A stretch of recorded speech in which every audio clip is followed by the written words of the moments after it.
those nights, you know. It's going to be a beautiful night for football. Absolutely. You've got the folks from Bulldog Land coming in to work with us just a little bit. And going to be one of those nights where the jerseys are going to be fun to deal with because they've got the funny numbers on there. But a night that I think Coach Redhead and his guys are looking forward to and hoping that maybe they can turn a few things around after that tough loss at Fairview last week. Yeah, that was a tough game. And, you know, I know everybody after not playing since 1976 wanted to go in and take that game. But it, 15-6, the Golden Bears lose that one. And, just a tough situation all around. They're going to have to make some decisions here and make some changes to get things back on track. There have been, I can tell you, a lot of conversations, and they were not pleasant ones, let's put it that way, Sure. from last Friday night all the way until now.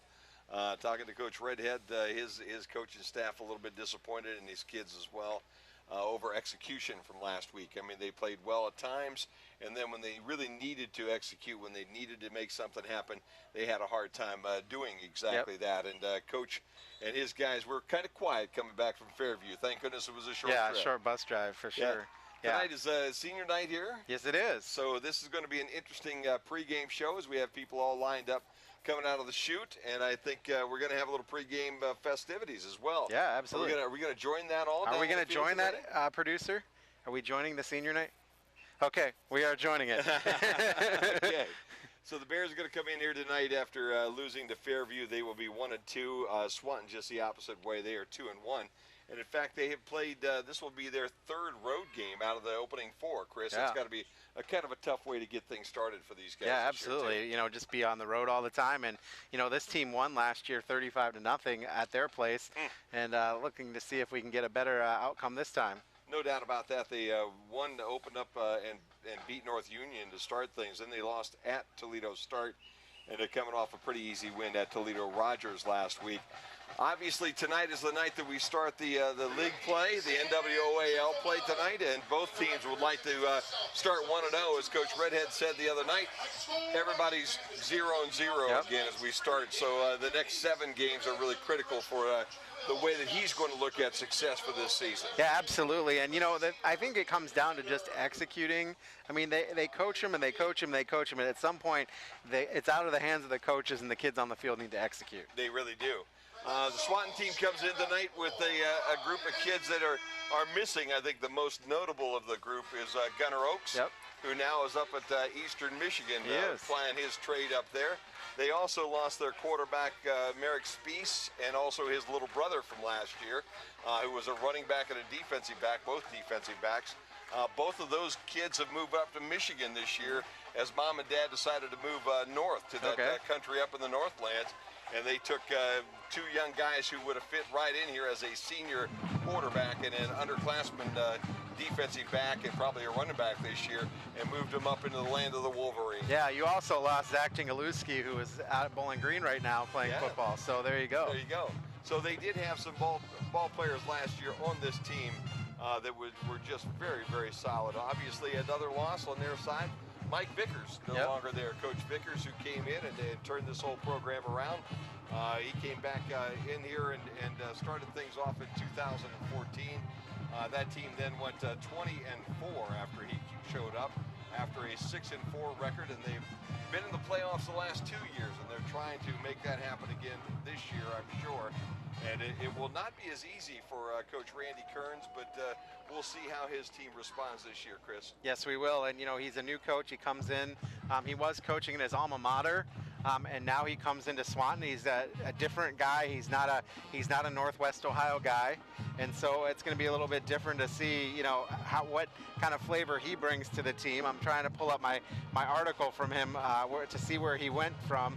But he's... it's pulling up right now, but he is from North Trail High School in New Paris, Ohio. That's down now near where you used to be, right? New Paris? Well, St. Paris is down. Oh, okay. New Paris. I'm not really sure where New Paris is, okay, actually, but good guess, though. That was. But New Paris, trying to think exactly where those guys are sitting. Well, and he actually went to Earlham College, and you used to do the Defiance games, and so that was a team they used to play. But he was coaching in his alma mater, and they got him up here at Swanton, and he said, the article I was reading about it said that he broke down, his car broke down by Luce's Chimney and Stove Shop down there in Swanton. Okay. And he said 4 different cars stopped by to help him. That's when he knew that he wanted to be at Swanton because he liked the small town feeling and everything like that. Yeah, you gotta enjoy something like that when you get into a situation like that one. But yeah, a good fit maybe for this bunch. They do bring back a quarterback in Dylan Gilsdorf, who is a name that's familiar. Obviously, Robbie Gilsdorf, his bigger brother, and played a lot of football for these guys the last few years. And Michael Lonizak will be running in that backfield, a young fellow that last year ran for almost 1,300 yards and had 23 touchdowns. So if the Bears are going to win tonight, they're going to have to slow him down and try to slow that offense down of the Bulldogs. They lost, as you said, a couple of linemen from last year, but they still believe that's the strength of their football team. And again, like we've seen so many times, this ball game tonight might be one right down there in the trenches. Who can open up the holes or prevent the holes from being opened up this evening, so either team can do what they want to do, whether it's passing or running here tonight. Yeah. Should be an interesting ball game. Maybe it's time to take a step away, take a break, and when we come back, it's probably going to be very close to starting our senior night festivities here. We're at Golden Bear Stadium tonight. It's Friday night. We've got football for you. It's Swanton and Bryan right here on the Golden Bear Sports Network. These programs would fail to achieve all that is possible for the students. Thanks go to each of you for your support.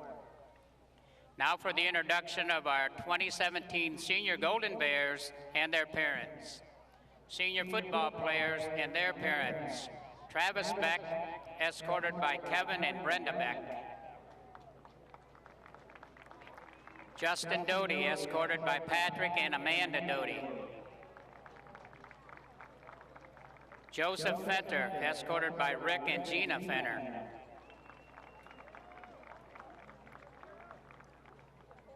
Tyler Hartsock, escorted by his dad Robert Hartsock and his twin sister Courtney Hartsock.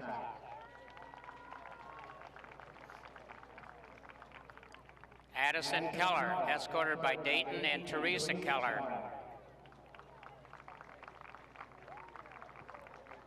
Jay Mannix, escorted by Stephanie and Reggie Davenport.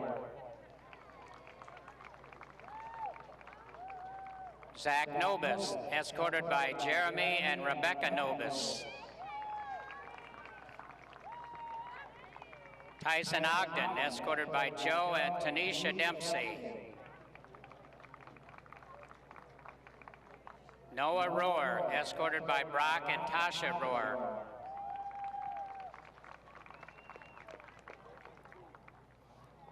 Devontae Royster, escorted by Amy Cupp and Earl Ridgway.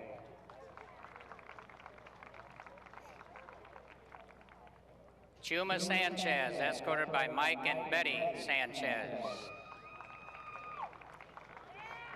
I'll be getting behind them all. Evan Smith, football and boys soccer, and Sophie Smith, volleyball, escorted by Betsy Smith, Claire Vollmer, and Brad and Sue Smith.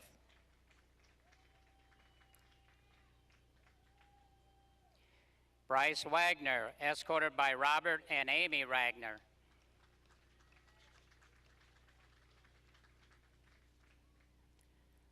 Spencer Winsler, escorted by Kip and Lisa Winsler.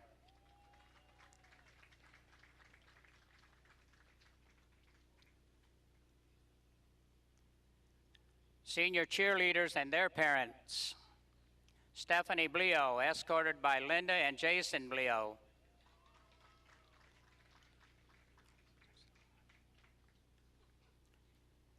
Alexis Lauren, escorted by Israel and Melissa Lauren.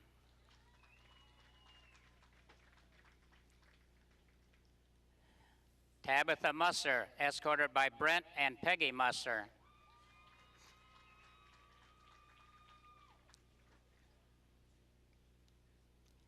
Senior members of the girls cross country team and their parents. Izzy Canfield, escorted by Ken and Amanda Canfield.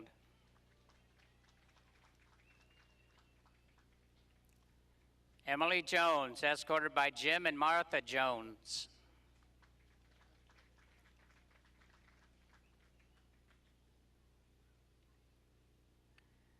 Margot Moore, and boys cross country member Alex Moore, escorted by Jim and Terry Moore.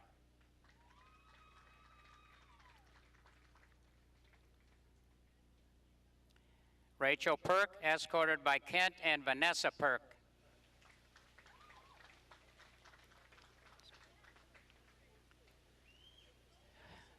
Brittany Willis, member of the marching band and girls cross country, escorted by Sunshine Fonse and Eric Pickering.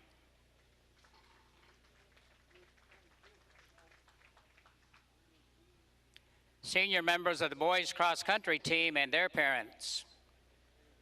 Eric Gendron, member of the marching band and boys soccer, escorted by Greg and Joyce Gendron.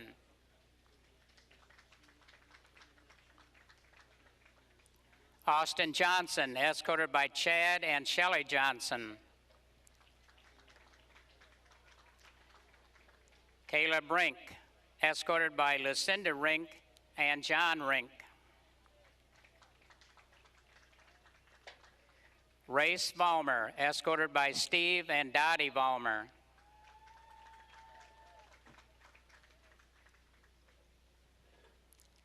Senior members of the golf team and their parents.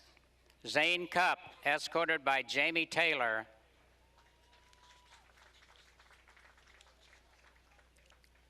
Andrew Heller, escorted by Eric Heller and Kelly Heller.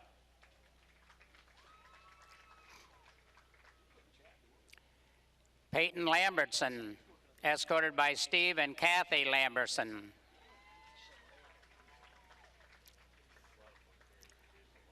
Senior members of the girls soccer team and their parents.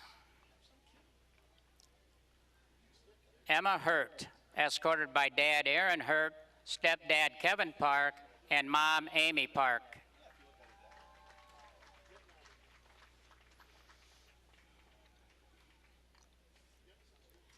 Kayla Lemons, escorted by Greg and Angie Lemons. Allie Miner, escorted by John and Chris Miner. Madison Reiser, escorted by David and Heather Reiser.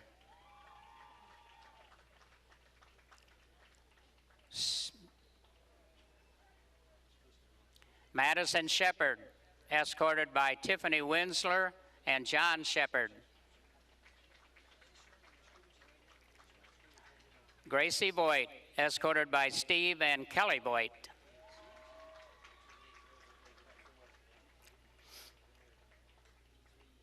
Senior members of the boys soccer team and their parents. Isaac Bowers, escorted by Brad and Karen Bowers.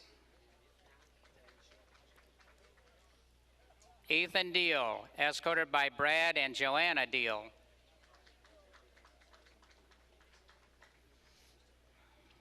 Mason Fraser, member of the marching band and boys soccer, escorted by Dave and Nancy Fraser.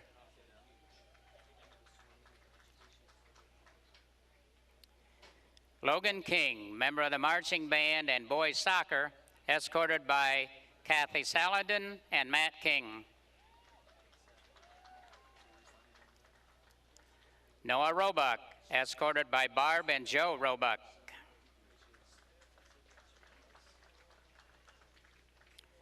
Senior members of the tennis team and their parents. Allie Boyer, escorted by Chip and Amy Boyer. Chloe McCashin, escorted by Kyle and Kelly McCashin.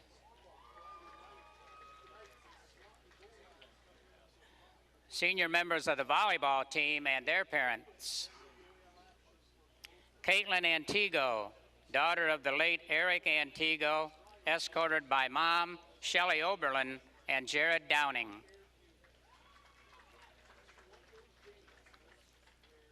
Stephanie Cook, escorted by Bryan and Jeannie Cook.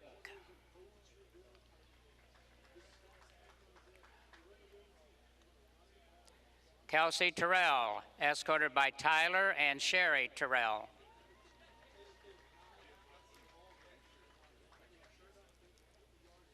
Whitney Huitro, escorted by Rick and Krista Huitro.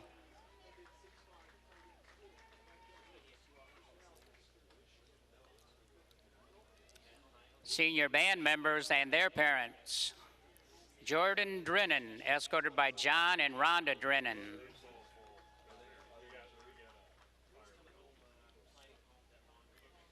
Sabrina Fickle, escorted by Katie Richards, Garrett and Gina Fickle. Danny Hickey, escorted by Annette Kubiski and Bruce Stevens. Ethan Jack, escorted by Keith Jack and Gabriella Jack.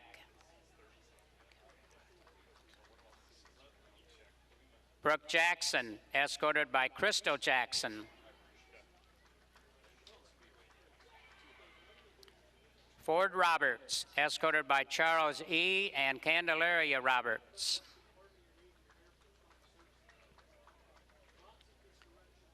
Brittany Rosendahl, escorted by Stacy and Randy Rosendahl.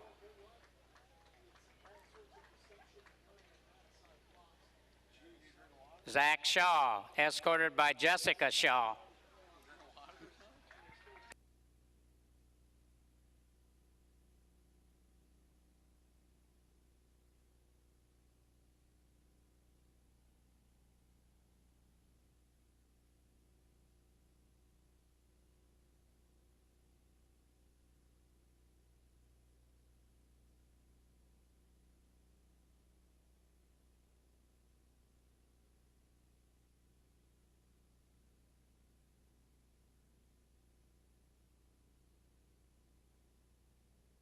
When you purchase a pre-owned vehicle from someone other than Bryan Ford Lincoln, you can't be sure where it came from.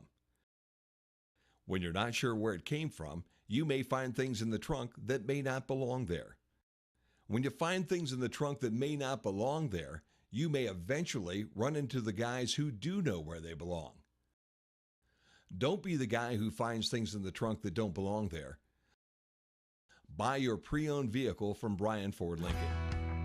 Looking for career opportunities? They're closer than you think. Northwest State has more than 70 degree and certificate programs, so you can start on the path to a rewarding career or take your existing skills to a whole new level. Your future is knocking. What are you waiting for? Opportunities await at Northwest State Community College. Find out more at northweststate.edu.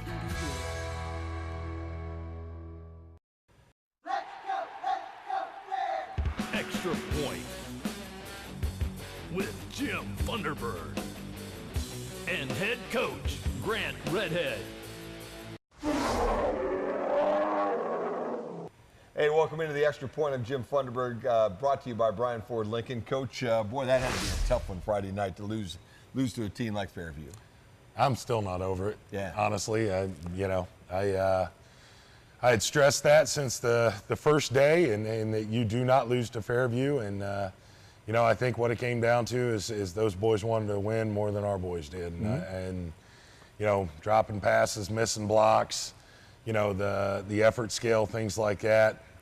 Not saying they're bad kids, but, we got to want to win. Yeah, yeah. And we had 300, I think it was 368 on offense. We moved the ball up and down the field, but we got tired. We got mentally weak, then we started making mistakes, cost us first downs and touchdowns. Yeah, yeah. Did you see anything on tape at all that was encouraging out of that ball game? I saw Zach Nobis just play his heart out. Stood in the pocket. He got hit several times. O-line, we didn't have the best protection. We were letting guys in on him. Also, he ran the ball very well. So we were pleased with that. Offensively, defensively, Matt Harold's been playing strong. They double teamed him a lot of the night, but we couldn't get pressure from anywhere else. Right. So when they double team one, we got to be able to bring it from somewhere else, and those kids got to be able to make those sacks. 4th and 13, had an outside linebacker safety that was supposed to cover the flat, supposed to cover the guy. He decided to go get the quarterback. That's not his job. They dump it right over his head, first down, then they score. Yeah, yeah. So all their scores came off of blown assignments that we've been harping on, and like I said, you know, we're going to keep harping on them. We got to fix them. You know, I mean, hopefully, if the first and the second and the 10th and the 56th time we tell them they don't do it right, and then the 57th they do, well, you know, because there's only so many guys that can go in. There's only so many on the roster. Yeah. And we got to fix what we have. Yeah, no doubt about that. Well, I can tell you, you know, Fairview was up for the game. Their crowd was up for the game. Their kids obviously were up for the game. And you know what, I'll tell you, they do have a good football program. They've got some athletes over there. A couple of those kids could play anywhere around our area at this point in time. So when one team does come in focused and thinking, here comes the big bad boys from Bryan into town, and then they take on the challenge, that's kind of what you get if your guys don't show up. Well, and you know, we had, like I said, I stressed that from day one of practice. You know, you do not lose to Fairview. You know, this is a rival. You have to do it. And we were all right in the first half, but we're only up 6-0. There was no reason to relax. And, you know, we stayed on the kids. We come on, let's go, let's go. We made some slight adjustments at halftime, and we continued. We moved the ball all night long. They had 3 big plays where we broke down, and that's what stung us. It was just disappointing. Disappointing enough that, you know, I went grocery shopping in Defiance on Saturday because I didn't want to have to explain it to anybody in Walmart or Chief. You know, I just, you know, I felt that bad, you know, and disappointed. Yeah, not much you can do about that. Fairview is a game that's going to be scheduled now. Have you guys got a long-term plan with those we're going to guys keep now? it. And like I said, the officials said, Coach, he told both of us that the kids did an excellent job. They knew it was a rival, and they were happy the way the kids played. You know, there wasn't a lot of talking and things. It was just playing football. Yeah, that's good. That's good. Fairview behind us at this point in time. Time to start the conference play. We'll talk about the game with Swanton right after this timeout on the extra point. All right, we got Swanton. We start the NWAL. Okay, we're not starting the way that you want to. Obviously, it'd be a lot nicer to be where Swanton is at 2-1. But you got to take your lumps where they are, and you got to focus back in, and you get back in to a new season, really, because now you're into the conference play. You can put the 3 non-conference games behind you if you really start to play well. Well, that's the thing. You know, it's we still make the playoffs. We can still win the league. It's you know, we're 0-0 right now, and that's what we're telling the kids. And you know, the big thing is Swanton isn't the team they were last year. They're still a good team. They're still playing hard. They've got some of the residual confidence and things from 2 9-1 seasons, and you know, they've got Lanazak at running back, who was NWAL player last year, did a great job. So you know, we're going to have to be serious, and we got to focus. But you know, again, we broke down the film. We broke down every offensive play they run. Defenses they run, we know exactly what they do by down and distance and field tendencies. So that's how we're calling the game. And they're sticking to the tendencies Fairview did last week, and most people do. So that's going to help. You know, we just got to execute. Yeah, that's always the problem. And execute for 4 quarters, too. Yes. You know, because it seems like we do execute play after play after play, breakdown, problem, play after, you know, and we get back to doing things right. But it's tough. And again, I always don't lose track of the fact that we're talking about 15, 16, 17-year-old kids. And it is high school football. Yeah, you know, it's not the end of the world. But, you know, I really enjoy winning. But the kids are like, Coach, you weren't even that excited at Woodward. Well, that's what I expect us to do. Yeah. But I really hate to lose. Yeah. I can't stand to lose. It really drives me nuts. So, yeah. You know, that's the difference. Yeah. Get to come home this week. That's got to help maybe a little bit. You started school again this week. Yeah, the routine's been all right. And, you know, like I said, we had a good day Tuesday. Yesterday was all right. You know, and the little misting from Irma hit us, some of those bands, and it wasn't bad, but sometimes that takes the kids out of it. Yeah. But we're finally back in school, so we got a routine that we can go through.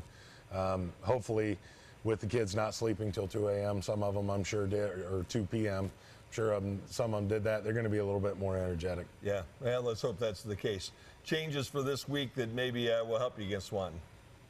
Well, you know, we're looking, we've worked a lot of different personnel, and we're making sure that, you know, we have people in there that are going to do what we tell them to do. Yeah. You know, you've got to execute the game plan. You can't just freelance in a sport like football. If guys just say, well, I'm going to go out and hit somebody on the line. Well, if you don't take your assignment, we miss a block, and it's 2nd and 15 instead of 2nd and 5. So we've been really working on accountability and things like that, trying to challenge the kids every single day to compete in practice and doing things like, okay, offense, you get 3 plays and get a first down. Okay, defense has 5 up downs. If not, offense has 5 up downs. Okay, we're gonna put something with it. Something's on the line, and we're trying to do that to get it in their minds more. Yeah, yeah. It's an interesting situation. You've seen a couple games so far. Anything change in your mind as far as favorites of the NWAL? Liberty still looks like a big, mean football team, don't they? Yeah, they're rolling, and they worked over Woodward pretty good the week after we played them, and like I said, they're good. Wasion's 3-0. We'll have them next week. Archibald's, despite the loss the first week or second week, they're doing well. Yeah. So, we're just going to have to see how it goes. Yeah. That's all you can do, man. You take it one game at a time. We start with a win against Swanton, buddy. Yep. How's Get it that? back on track. That's the only way that you can possibly do it. All right, that'll do it for Extra Point this week. Football games coming up next here on BMU Channel 3. Andrews O'Neill & Lowe is committed to providing you the best value for your insurance dollar. We are an agency built on integrity, offering personal service and sound advice you can trust. That's why we partner with experienced carriers like the Central Mutual Insurance Company for your auto, home, or business insurance needs. Central's quality insurance products are reasonably priced and backed by prompt, professional service, providing value for your peace of mind. Andrews O'Neill & Lowe is your local Central agent. Call us today at 419-636-5050. At Krill Funeral Service, we are professionals with the sincere desire to reward every family who have placed their trust and confidence in us by being attentive to every detail, displaying the highest level of courtesy and compassion, and providing the greatest measure of respect for their wishes. As remembrance planners, our goal is to help families find joy in the way they choose to remember, honor, and celebrate the wonderful life of their loved one.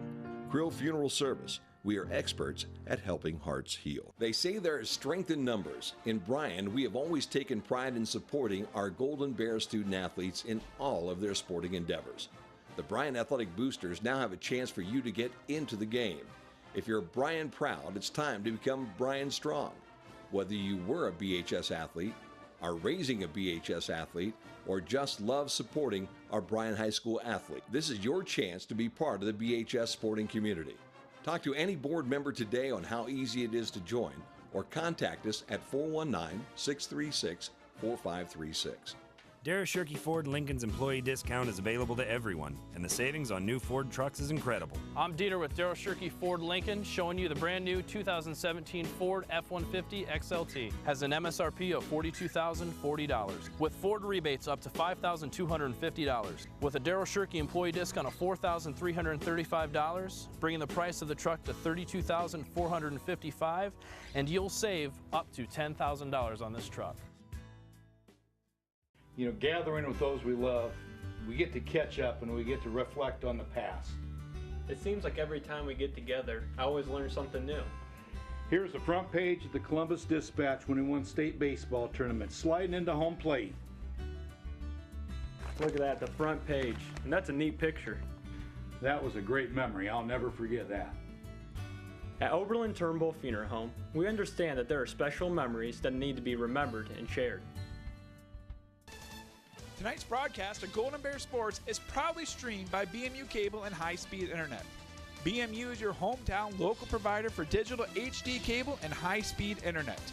Call BMU today at 419-633-6100 or visit us on the web at cityofbryan.net.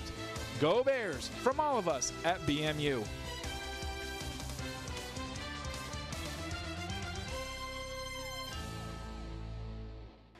And this is Bryan football on the Golden Bear Sports Network, BryanSports.com, BMU Channel 3, and WQCT Bryan. Chris Malang and Jim Thunderberg with you.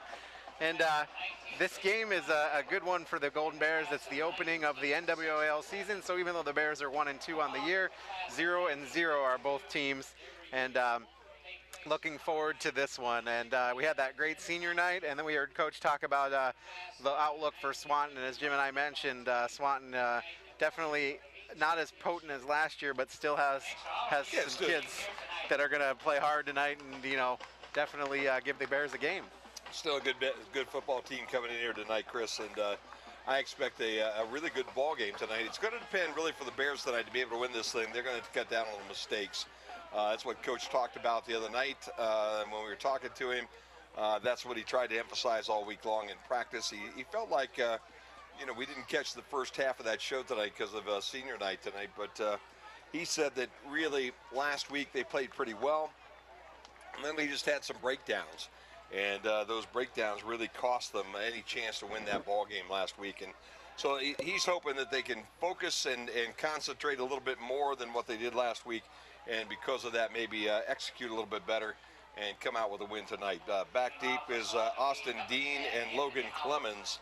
I didn't see who won the toss, but Bryan, number 6, Austin Dean, and number 8, Logan Clemens.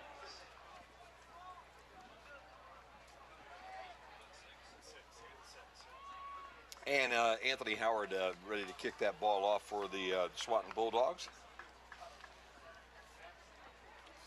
I didn't catch that either, Chris. We were in the middle of a couple different things, and we'll figure that out, though. Doesn't really matter. The Bears have the football to open things up. 12 minutes on the clock, and we're ready to play football here at Golden Bear Stadium. Good to have you with us tonight, whether you're listening on Q96.5 FM, or whether you're on BryanSports.com, or whether you're on the TuneIn app tonight somewhere listening this evening. We're happy to have you with us, and we expect 48 minutes of really good, solid high school football game tonight here. Big kick will go down and will be fielded by Dean on the 4-yard line. Straight up the middle of the football field, gets a block, now cuts it towards the home sideline, and he'll be corralled there at about the 24-yard line. So Austin Dean brings it out, and the Josh Vance, the young man that made the tackle there for Swanton, and it'll be Bears ball right at the 25-yard line is where they'll give him their first look here tonight. Zach Nobis trots his way out into the huddle, and Nobis will be joined today with Devontae Royster at the tight end. His flankers will be Austin Dean, Evan Smith, Bryson Andrews, and the running back tonight, I think he's going to start with Dominic James, number 30 in that backfield here tonight, although Noah Bonney is healthy and capable of playing tonight. In motion goes Andrews to the visitor sideline, and Nobis will roll that way, and he will let one fly, complete out up the left sideline to Smith, Evan Smith, and Smith will be ahead for a first down as he crosses the 35-yard line out to the 37. So a pickup there of about 12 in a first down for the Bears on the first down conversion, and I'll tell you, that looked pretty good, Chris. We see a lot of that all night long. I think we're going to be fine this evening. Nice little rollout, able to go throw on the run off his left side and pick up Smith right there for the first down.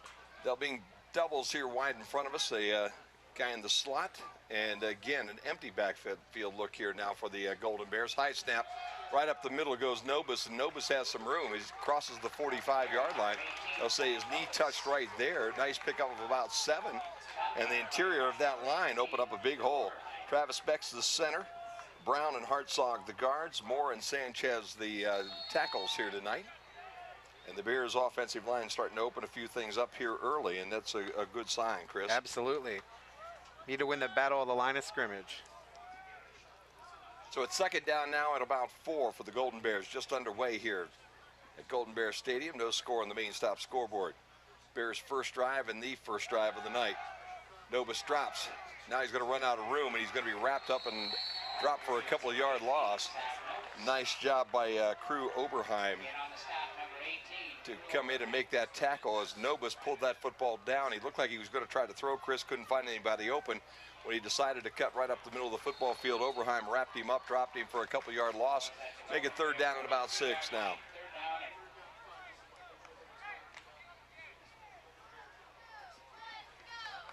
Bears will bring triples over here to the home side. They'll keep a running back in the backfield to the right of Zach Nobis. And just a tight end to the visitor side. That's Royster lined up tight. Nobis drops, looks to throw, and he's going to throw it down the field. He's got his guy complete into Bulldog territory. For the first down, it is Bryson Andrews, and Andrews will be at the 35-yard line. So give him about 22 on that catch and set up a first down and 10 there for the Golden Bears. This Packelhofer was the young man that made the tackle, the senior safety, but not before the Bears. Big pickup of 22 on that one. Keep this drive alive. They'll bring triples to the home side now right in front of us. And again, the tight end up on the visitor side, which is the short side of the field. Snap goes back to Nobis, drops straight back. Going to throw this one deep up the right sideline, and he's got his man. That's Andrews, who fights for the football and walks it into the end zone. Caught the ball at the 3 over Zach Rankin, and the ball put right where it needed to be by Zach Nobis.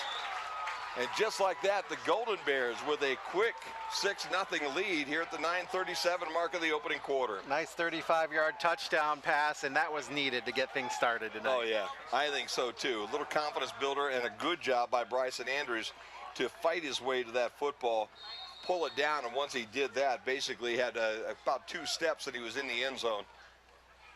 So the Bears now trying to add that extra point, and the kick is up and right through the uprights. So Smith converts the extra point, and the Bears have a 7-0 lead on the main stop scoreboard here on the Golden Bear Sports Network. When you purchase a pre-owned vehicle from someone other than Bryan Ford Lincoln, you can't be sure where it came from. When you're not sure where it came from, you may find things in the trunk that may not belong there. When you find things in the trunk that may not belong there, you may eventually run into the guys who do know where they belong. Don't be the guy who finds things in the trunk that don't belong there. Buy your pre-owned vehicle from Bryan Ford Lincoln. Looking for career opportunities? They're closer than you think. Northwest State has more than 70 degree and certificate programs, so you can start on the path to a rewarding career or take your existing skills to a whole new level. Your future is knocking. What are you waiting for? Opportunities await at Northwest State Community College. Find out more at northweststate.edu. Back here at Golden Bear Stadium, and Chris didn't take the Bears very long, about 2.5 minutes to put some points on the scoreboard tonight. Happy home crowd tonight. Yeah, no doubt about that. Kind of like that old happy wife idea, you know, happy home crowd, happy life on Friday night in Golden Bear territory. Be nice if Smith put this through the back of the end zone. Packelhofer and Saunders drop back just inside the 10-yard line as Smith gets ready to kick this thing off after making the extra point for the Bears tonight. And the Bears defense now are going to be tasked with the job of slowing down this Swanton offense. You're going to see a Navy-like offense. Swanton with a low kick by Smith, picked up and fumbled then on the 9, but then scooped back up again by Packelhofer. Up the middle of the football field, he's breaking tackles. He's at the 40, up the Bryan sideline across midfield, and then finally ridden out of bounds at about the Bryan 40-yard line. Maybe the 40, well, let's see where they're going to put him. Right on the 40-yard line. Coach Redhead down here talking to the side judge, and also talking to his guys, but Packelhofer, who had a little difficulty picking up that football, ends up going almost 50 yards with it once he finally picks it up at about the 10-yard line, and it'll be Swanton football on the Bryan side of the 50, first down and 10 at the 40-yard line of the Bryan Golden Bears. You don't want to give him a short field, Jim, and then this is a problem the Bears have had all season long with covering kicks. Yep, they have. Gilsdorf's the quarterback. Leahy is the fullback here tonight. The wingbacks are Lanazak and Packelhofer. And the tight end is Crew Oberheim, as they'll work from under center here to start things. Handoff on that jet sweep to Lanazak. He's around the right end. He's got room. He's inside the 30. Stiff arm and inside the 20 before he's knocked down at about the 18-yard line. And the Bears did make the tackle, but it was Lanazak who carried Logan Clemens inside the 20 and then finally down at around the 18-yard line right in front of the Swanton bench. So Swanton picks up a big pickup on first down, and it could be tonight a night of offense, Chris. Yep, we might have one of absolutely. those ball games that just goes 65-63 before it's over and done with here tonight. 22-yard pickup, Jim. Now in that wing T look with the two wing backs, one to the right, one to the left, and a fullback in the middle. They'll bring one back in motion towards the home side, but flags are flying here before everything gets going, and we've got a procedure call against the Bulldogs. Legal procedure, number 62 in the offense. 5-yard penalty, replay, first down. Offensive line with a little bit of movement. Tackles tonight are Lucas Reiner and also Greg Wilson. The guards are Frost and Williams, in the center, Derek Floyd. It was the whole left side of that offensive line that moved. Get a wing look this time, the wing to the left, and the dive play will get a couple. and that is 32, Zach Leahy, that gets about 3 on that first down carry there. Ian Moore on your tackle, Jim. So second down now at about 12 here for the Bulldogs. Now the penalty gives them an extra couple there. I'm going to turn that mic down just a little bit. You're hearing that? Oh yeah, I'm hearing that right on through my headset here right Really? now. That doesn't make sense. So me and Shu are fighting one another here for airtime right now, and I just can't handle that one. Again, movement on the left side of that Bulldog offensive line brings the penalty markers out, and the procedure call probably going to march this all back again. 5-yard penalty. Replay. Second down. So that's going to make it second down now at about 17 as the ball moves outside to the 25-yard line. And after a couple of big plays, a big kick return and a monstrous kick return and a good first down run, Swan's had a couple penalties here that makes life a little more difficult for them. 8:26 to play, opening quarter. Bears took the football on the opening drive and took it down and scored. Wing T look again, traditional wing T, and now a little counter play. That ball goes to Lonzak, and Lonzak is going to be met in the backfield by a whole bunch of purple jerseys, and he will not get back to the line of scrimmage as he's going to lose a yard or so once we see where they're marking that. Winsler was one of the first guys that were on the scene there for the Bears. Connor Ford also in on that tackle. For the Bears tonight, that defensive line is made up of Matt Harold, Connor Ford, and also Connor Beck, and also Noah Rohrer getting his second start here for the Bears this evening. And that front line did a nice job of being able to stall things out. So it's third down now, 17 to go for the Bulldogs. Dive play right up the middle to the fullback, and that's Zach Leahy. And Leahy spins but won't go very far as the interior of that defensive line is able to stiffen just a little bit, and it'll set up fourth down. They'll give him a couple of yards. It'll set up fourth down now at about 15 for the Bulldogs. Ball at the 23-yard line, and they bring wholesale substitutions in. They're going to bring a kicker on to try what is going to be a 40-yard field goal. So this is interesting. Yeah. Maybe a 47 or Anthony Howard from the 30-yard line. Add 10 for the end zone. You got 40. High snap, but they get it down, and he's got plenty of leg. Is it on the money? Yes, it is. Howard would have hit that with an extra 10 or 12. Wow, that's crazy. So there you go. Anthony Howard, the senior, knocks this one through the uprights, and just like that, the main stop scoreboard has this one at 7-3 Golden Bears. 6:52 to play in the opening quarter here on the BryanSports.com. Andrews O'Neill & Lowe is committed to providing you the best value for your insurance dollar. We are an agency built on integrity, offering personal service and sound advice you can trust.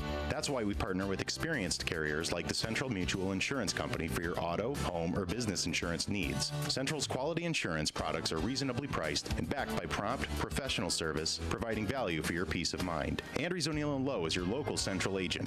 Call us today at 419-636-5050. Very impressive kick there by the Swanton Bulldogs. So when they brought the kicking team out there, we kind of chuckled just a little bit, but they knew exactly what they were doing as he nailed that one from 40. I think that's the first time we ever had to use the field goal graphics package here. There's only been a couple of kickers in the NWAL in the last 10 or 12 years that would have even tried that one, and a nice job there by the Bulldog kicker to be able to knock that one through. Make this a 7-3 game, but I'll tell you what, I will trade touchdowns for field goals all night long if the Bears could keep this offense going. Dean will catch this one on his one. He's coming straight up the middle of the football field, looking for a hole and won't find one, and he's going to be knocked down at about the 17, 18-yard line. Good job down there by number 7, Roman Epley, first guy for Swanton to knock him down, and the Bears will have the football, but they'll be inside the 20. As they'll set that down now at the 18-yard line. Bears with a nice opening drive. Yep. Capped off with a 35-yard touchdown pass from Zach Nobis to Bryson Andrews. And let's see if the Bears can keep that going. They'll split Andrews out wide to the visitor side right now. That's the short side of the field, and they'll bring 2 wide receivers right in front of us. Single running back again in the backfield. And I believe that's Dominic James. Nobis drops. He has time. Throws it across the middle of the field, trying to hit his tight end. I think that might have gotten tipped. A little bit out in front of Devontae Royster, and Royster dove but couldn't come up with it. That would have been a first down completion out around the 32, 33-yard line if he could have come up with that, but instead it's second down and 10. Clock stops, 6:42 to play in the opening quarter. I think that was tipped by one of the defenders from Swanton. He got a hand on it. So but again, I like Nobis's time. Very good time, and this time they send Smith and also Dean up to the top visitor side of the field here when you're watching this on Saturday night. Bears going left to right if you're listening tonight on the radio station. Toss goes to Dean, and he can't get his hands on it. He had been wrapped up after about 4 yards, but that one just a little bit out of his grasp, not able to pull that one in. So it'll set up third down now and 10 for the Bears. That was just out in front of him. Again, Zach Nobis, the senior quarterback at 6'1", $180. And we've watched him progress, Chris, since his freshman year. Yep, absolutely. Last year was a tough year because he was injured there in the baseball season and really didn't have a year where you could gauge him all that well, I don't think. Running back to his left as he's in that pistol look again with doubles to the top and a single here on the home side, on the wide side of the field. He'll fake the handoff and he'll keep it, try to roll left, and he has no running room. Get about a yard and he's knocked down right there. And he's dropped by 23, Michael Lanazak, and with that, it'll be fourth down. They'll give him about 3 on the carry, but it'll be fourth down and 7, and the Bears are going to have to kick this away as Evan Smith comes in to knock this one back to the Bulldogs.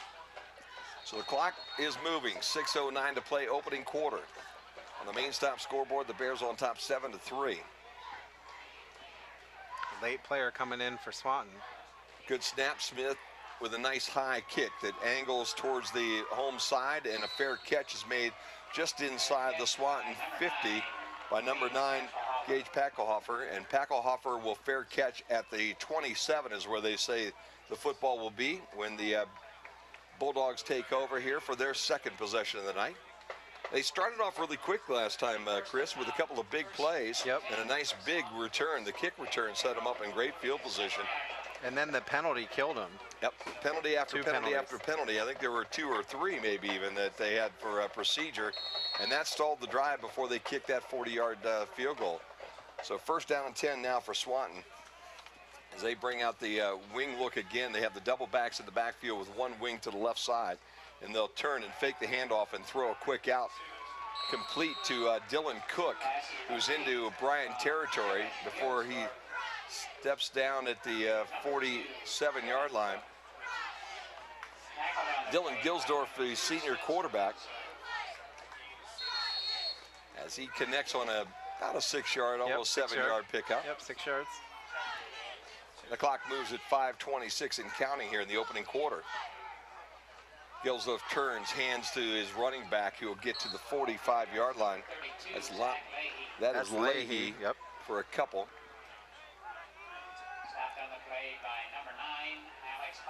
Potvin makes the tackle on it. So it's third down now and a couple as the ball sits right on the 45-yard line, and they need to get to the 43.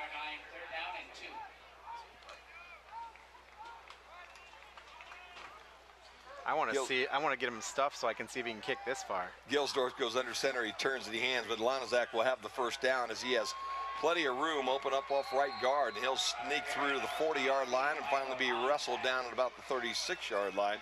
So a nice pickup there of about 9 for Lanazak, and a quick opener there off the right side of that offensive line. So you're not going to get a chance to see a 70-yard kick, Chris, but I'll tell you what, he's getting pretty close to his range right now because that 40-yarder could have very easily been 50. Yes, it could have. Empty backfield now as the wings go to the right and the left. They bring a guy in motion. They'll hand it to him. Jet sweep coming around the home side. Gets a block. He's across the 30 inside the 25, and he's finally knocked down by Matt Harold. That is Packelhofer, who brings it on a nice little run down to about the 22-yard line. Pick up a 14. Clock gets stopped with 4:22 to play here in the first quarter. In fact, they moved the sticks. First down at the Bryan 22-yard line. And let's see if Swanton will execute a little better this time. When they got in this area last time, that's when they started to have their procedure penalties. Howard will go out wide to the visitor side. That's the wide side of the field. And Lonzak will go in motion. Ball goes right up the middle for just a short game with Leahy. Leahy gets a couple. He'll be down at the 20, so give him 2. Potvin makes the tackle for the Bears along with Ford. The pickup really kind of a short 2, makes it second down, and let's call it a long 8 with 4 minutes even to play here in the opening quarter. Bears doing a little shifting on that defensive line as Carter Hoffman checks into the center of that line. Trying to keep people fresh on that defensive line. That has been a bit of a problem for this football team. That right at the middle of the field, little misdirection, but they hand the ball to Lonzak. He will sweep the right end. He's going to be very close to that first down marker as Bears finally drop him down around the 12-yard line, and they say right away that's enough for the first down. So give him 9. Connor Ford makes the tackle, but not before the misdirection. And the end around makes a nice little pickup of about 9 yards. Yep. So, you know, that's the one thing about this wing T. If you got a quarterback like Gilsdorf who can fake extremely well, your guys have to look for a second and see where they're going. Obviously, there's reads out there that they can take advantage of, but, you know, a good quarterback can make you think for a half a second. As Lonzak, again, on the handoff, goes around the right end, and he's got another half a dozen or so as he's inside the 10 to about the 6. And that half a second of thinking can cost you a big pickup at that point in time if you're out of possession. Yep. 6 yards on that carry. Second down now and 4. Clock down to 3 minutes exactly in the opening quarter. As the Bears open up with a touchdown on their first drive, Swanton got a field goal on drive number 2. Bears shut down 3 and out after their second possession, and now Swanton trying to cash in on their second opportunity here in this first quarter. Leahy, the only running back in the backfield. They'll send a guy in motion, and they will hand the football off to him. And the sweep will be carried to about the 4 by Packelhofer. So he'll get a couple, and it'll set up third down now and a couple as Miller and Harold combine to stop the Bulldog just inside that 5-yard line. So third down, they can pick up a first down somewhere between the 2 and the 3. So they're a couple yards away from that. And they'll come back into that double back set with the wing to the right side. And they'll turn and hand off to Leahy, and Leahy goes straight up the middle. He's going to be very close to that first down if he didn't get it. See where they mark his knee down, but I think he's inside that 2 to about the 1.5. So that should be first down and goal for Swanton. Nice job by that offensive line to open up just enough room and Leahy to drive on through. Well, let's see. That's the first down. There's the signal. I'm waiting for the sticks to go down on the other side. Well, it was real close to the first. So it'll be first down and goal. We're just under 2 minutes to play in the opening quarter. Swanton with the football on the Bryan 2-yard line. Let's see if the Bears can stiffen down here and keep these guys off the scoreboard. Forced them to kick another field goal. Leahy at the fullback spot, but they'll turn and they'll hand it to Lonzak, and Lonzak will go in almost untouched off right tackle. So just like that, Michael Lonzak makes it a Swanton 6-9 or 6-7 or 9-7 lead. There you go. I get it right there. I'm not good with the numbers here yet. 9-7 lead, and the extra points coming. Well, it does look tonight like the Bears are going to have to keep this scoring up because Swanton's offense, when they haven't committed the penalties, have been very, very difficult, and the Bears jump off sides on the extra point before everything gets started. And we'll just see if they'll move that forward and maybe go for 2. But I would guess the game plan of the script is probably to just get the 1 and make it a 10-7 ball game. But we will see. Offsides. Defense. The penalty's declined. Still an untimed down. Wait till it. So Howard comes in for the extra point.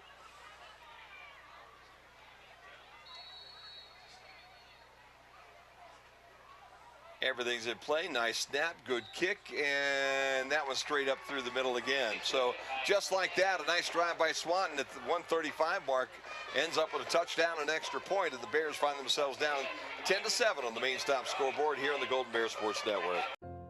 As the baby boomer generation tires of traditional send-offs, funerals are becoming increasingly more personalized. People are pre-planning their own remembrance gathering. Pre-planning is easy and will pay off both emotionally and financially for you and your family. Plus allows you more control over your last hurrah. At Krill Funeral Service, we're not just funeral directors. They say there are strength in numbers. In Bryan, we have always taken pride in supporting our Golden Bear student athletes in all of their sporting endeavors. The Bryan Athletic Boosters now have a chance for you to get into the game. If you're Bryan proud, it's time to become Bryan strong. Whether you were a BHS athlete, are raising a BHS athlete, or just love supporting our Bryan High School athlete, this is your chance to be part of the BHS sporting community. Talk to any board member today on how easy it is to join, or contact us at 419-636-4536. Back here at Golden Bear Stadium, and the Swanton Bulldogs are about ready to kick this thing off after taking a 10-7 lead. Bears have Dean and Clemens back deep, and this ball will head towards Austin Dean, who takes a step in the end zone, and that will come out now because he stepped into the end zone, back out and be 1st and 10 Golden Bears. Nice long kick caused Dean to take that step all the way back inside that one, and then that last step was across the end line, and that brings the ball out to the 20 now, 1st down and 10.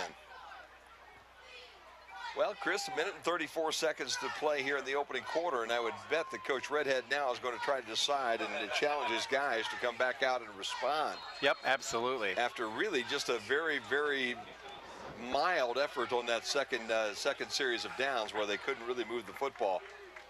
Yeah, it was a lot of quick throws, and you know, then you run on 3rd down and you're running into that issue.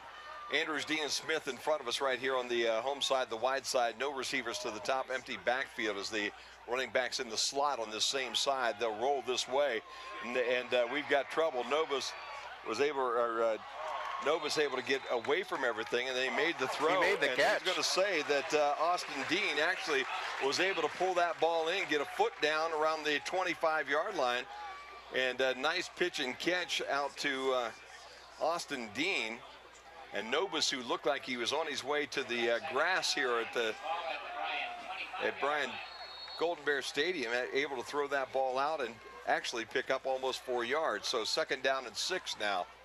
Actually, it's 5 because they're right at the 25. So they start at their 20. Dominic James is the running back. He's to the right of Zach Novus. And he'll run right up the middle of the football field. A little bit of an opening, and he's still churning those legs. He's close to the 30. We'll see where the forward progress is marked. He might have that 1st down, Chris. He might. On the second effort, it's close. If not, Wilson on the stop for Swanton. Well, it has to be a 1st down if he got to the 30. Ball spotted right with the nose on the 30-yard line. It'll be 1st down and 10 Golden Bears. So 2 plays, 5 yards at a pop. That's a pretty decent average for an offense. We can keep that going. The clock down to 1:01 here in the opening quarter, and the Bears trying to move from your left to your right if you're listening to the game tonight on Q96.5 FM. Smith's the wideout. He's clear over on the sideline with the Swanton Bulldogs. Dean's in the slot up there. And then Andrews up on the top with him. And this time Novus is having some trouble. Too many white jerseys in the backfield. Couldn't find anybody open. And I think he was going for Austin Dean, who was single covered down here on the home side.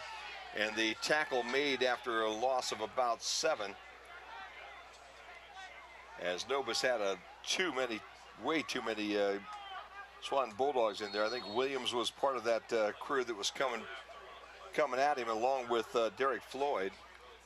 And the clock now at 13 seconds and counting. I think we're going to see the end of the quarter without a play being snapped. Quarter number 1 is going to be in the books here at Golden Bear Stadium. The Bears, when they turn the field, are going to be at 2nd down at about 17. And that'll do it for period number 1. Main stop scoreboards have the Bears down 10-7 after 1 here on the Golden Bear Sports Network. Hi, I'm Dieter Held, here to tell you a little bit about the Darryl Shirkey Ford Lincoln Employee Discount. This is a Ford Escape S package with an MSRP of $24,495. Ford is offering a $3,500 rebate on this Escape. And here's where the Darryl Shirky employee discount comes into play. It takes an additional $1,476 off the price of the Escape, bringing the total to $19,519. How much can Darryl Shirky's employee discount save you?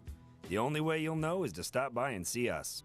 It's been said a million times, there's nothing in the world more important than family. We understand that at Oberlin Turnbull Funeral Home and Crematory. Our entire staff is like family to us. They are some of the most caring, thoughtful, and dedicated people in our industry. In fact, our newest members are part of my family. When the time comes for your family to say goodbye, remember our family, Oberlin Turnbull Funeral Home and Crematory, in Bryan, Sherwood, West Unity, and Hamilton. Back out, Golden Bear Sports Network at Golden Bear Stadium. Chris Millay and Jim Funderburg, crowd still into it. Bears down 10-7.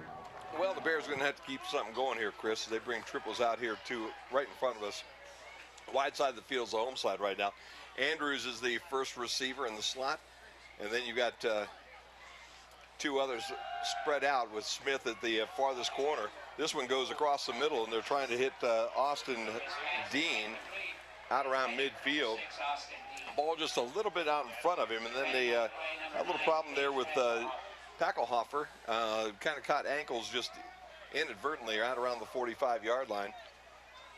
No whistle, no call, no flags, and it'll be third down now at about 17 for the Golden Bears. Swanton with 5 first downs in the first quarter. Bryan with 4. Bears were 2 of 3 on third, or Swanton was 2 of 3 on third down. Bears 1 of 2. 80 total yards for Swanton, 81 for Bryan. Smith and Dean wide here to our side. Andrews, the wide receiver on the short side. That's the visitor side this time. Novus drops, looking to throw that screen pass. He's got his guy to Devontae Royster, and Royster lowers that shoulder but gets taken out after only about a 2-yard gain. Royster was the receiver. Number 5 was tackled by number 5, Zach Rankin, who lowered that shoulder and took the big 6'4", 240-pound tight end out with a tackle down around the knees. And with that, it'll be a pickup of a couple. It'll be 4th down and 15, and they'll have to kick this football back. Noah Sanders is 36. He's right in front of us. In fact, move to the other side now. Smith will kick it to Sanders, and he'll fair catch at the 43-yard line of Swanton. So Saunders makes the catch at the 43-yard line. It'll be first down Swanton right there. Chris, they've had the ball twice so far tonight. They picked up a 40-yard field goal to open things up, and then a nice drive for a touchdown in drive number 2. And right now the Bulldogs are on top of the Golden Bears by a score of 10-7. Yeah, and Bryan's going to have to figure out what to do here with Swanton. This offense is a little different than they're used to seeing with other teams, and they just need to maybe wait that extra half second to make sure the ball's where they think it is before they make a tackle. Well, it's always tough playing a wing T team, but you better get used to it because there's other guys in the league that play it too. As Leahy comes up on the dive across the 45-yard line to about the 46, maybe the 47. We'll give him about 4 on that opening carry. I mean, Delta runs it, Evergreen runs it, right? Yep. Liberty likes to run it at times. This year, though, you never can tell with that big offensive line. Absolutely. Who knows what they're going to run Liberty's this year. going to run right up the middle. Put a guy right in the backfield and say, here we go. Yep. We're going to punch you in the mouth, open up a hole, and run right through you. Yep. It'll be an interesting ball game over at Liberty Center this year. Wing back to the right, wing back to the left, and again, the traditional fullback. So they send a guy in motion, fake it to him, give it to the fullback, Leahy, and he's around the right end. First down into Bryan Golden Bear territory at about the 42-yard line as Leahy does a nice job of cradling that football. Alex Potvin makes the tackle, but not before Leahy gets about 8. And it'll be a first down and 10 now for the Swanton Bulldogs again. 10-15, clock is rolling here, quarter number 2. Senior night here tonight, Chris, and we had all the parents and everybody, all the band members, everybody who's a senior tonight got recognized before the game. Again, that fullback in the backfield, and they'll hand the ball off this time to Packelhofer, and Packelhofer sweeps left side. Kind of lost his footing as he tried to make a stop around the 43-yard line and slipped and fell down. Miller makes the tackle. He was right there. He wasn't going much farther, but he wanted to put the brakes on and try to cut field just a little bit and couldn't do it as he slips and falls down. Gets 4, second down now and 6. By the way, passing, Swanton's 1 for 1, Bryan 5 of 8. Conversation on the sideline for the Bulldogs, and the offense now back up to the line of scrimmage. Getting that traditional wing T look with the running back to the right and the left. They'll bring one in motion towards us. They'll hand to Leahy, the fullback. He'll sweep the right side, and he'll get a couple of yards as he sneaks down around that 43-yard line into about the 42. And he's going to be very close to the first down as he picks up another 4 or 5 there on that run. And it'll set up a third down now. And about a yard, it looks like, where they're going to spot him at the 37-yard line of the Golden Bears. 3rd and 1. Barely. Hi, TK. TK's up here making sure there's pizza for everyone, making sure everything is going the appropriate way here in the press box tonight. Riding herd, man. Turn Leahy with the dive play, and he's not going to go very far, but he didn't need a lot as he goes right up the middle of the football field, and he gets just what he needs as he's stopped at the 35-yard line. Get about a yard. Potvin makes the tackle along with Moore, and the chains will move one more time as Swanton gets the yard, sets up a first down and 10. Clock down to 8:27 to play here in the first half. The main stop scoreboard has the Bears down by 3 right now, 10-7. And Chris, they are approaching field goal range here. Yes, again, right? They're about 7 yards, 5 yards. Again, the fake to the first guy. Now we got the flanker sweep, and he's not going anywhere. The ball's loose. Did the Bears get on it? We've got a flag in the middle of the football field. Now we have 2 flags in the middle of the football field. Ball carrier was number 23, Michael Lonazak was running the football. It came loose right in front of Coach Redhead, but I think it bounced out of bounds before the Bears could get on it. The run will result in a loss of a couple, but we have a holding call against Swanton. And so we will mark that off from where the call happened, and it looks like it's going to be at about the 37-yard line. Let's go. Holding, number 87 on the offense. That penalty's declined. Holding, number 52 of the offense. That penalty's accepted. 10 yards from spot of the foul. Repeat first down. Reese Polowitz was the first guy that was held. They're called for the holding, and then they went inside and got a call on the interior of that offensive line. So 2 holds. And they took the one that happened a little closer to that 50-yard line, and that'll set up a first down now and about 27 here from the 47-yard line. Handoff again goes to the fullback, and he'll get a couple yards. That's Leahy off the right tackle. He'll get inside the 45 to about the 44, so give him about 3. Wagner, one of the tacklers there, along with Potvin for the Golden Bears. 2nd and 19. Yeah, up on the scoreboard it says 27 right now, but I think you're right. 19 is a much better addition there, Chris. Good eyes, man. I can't help. It's the computer doing the work. That's why we bring it here. Nobody in the backfield. They'll sweep. That's Packelhofer around the left end, and he'll be down around the 40-yard line to about the 39. So he got about 5, maybe 6 on that carry. And he'll set up now. 3rd and 14. Matt Harrell, the young man that made the tackle there, 3rd down and 14. Ball at just inside the 40-yard line of the Golden Bears. You need to get down to the 25, basically, for a first down. As you said, Chris, only one throw so far tonight for the Bulldogs? Yep, 1 throw. Clock now at 6:45 and counting, and it looks like maybe Swanton's going to let it roll down a little bit and take a timeout as the play clock down to 3 seconds, 2 seconds. There is the timeout.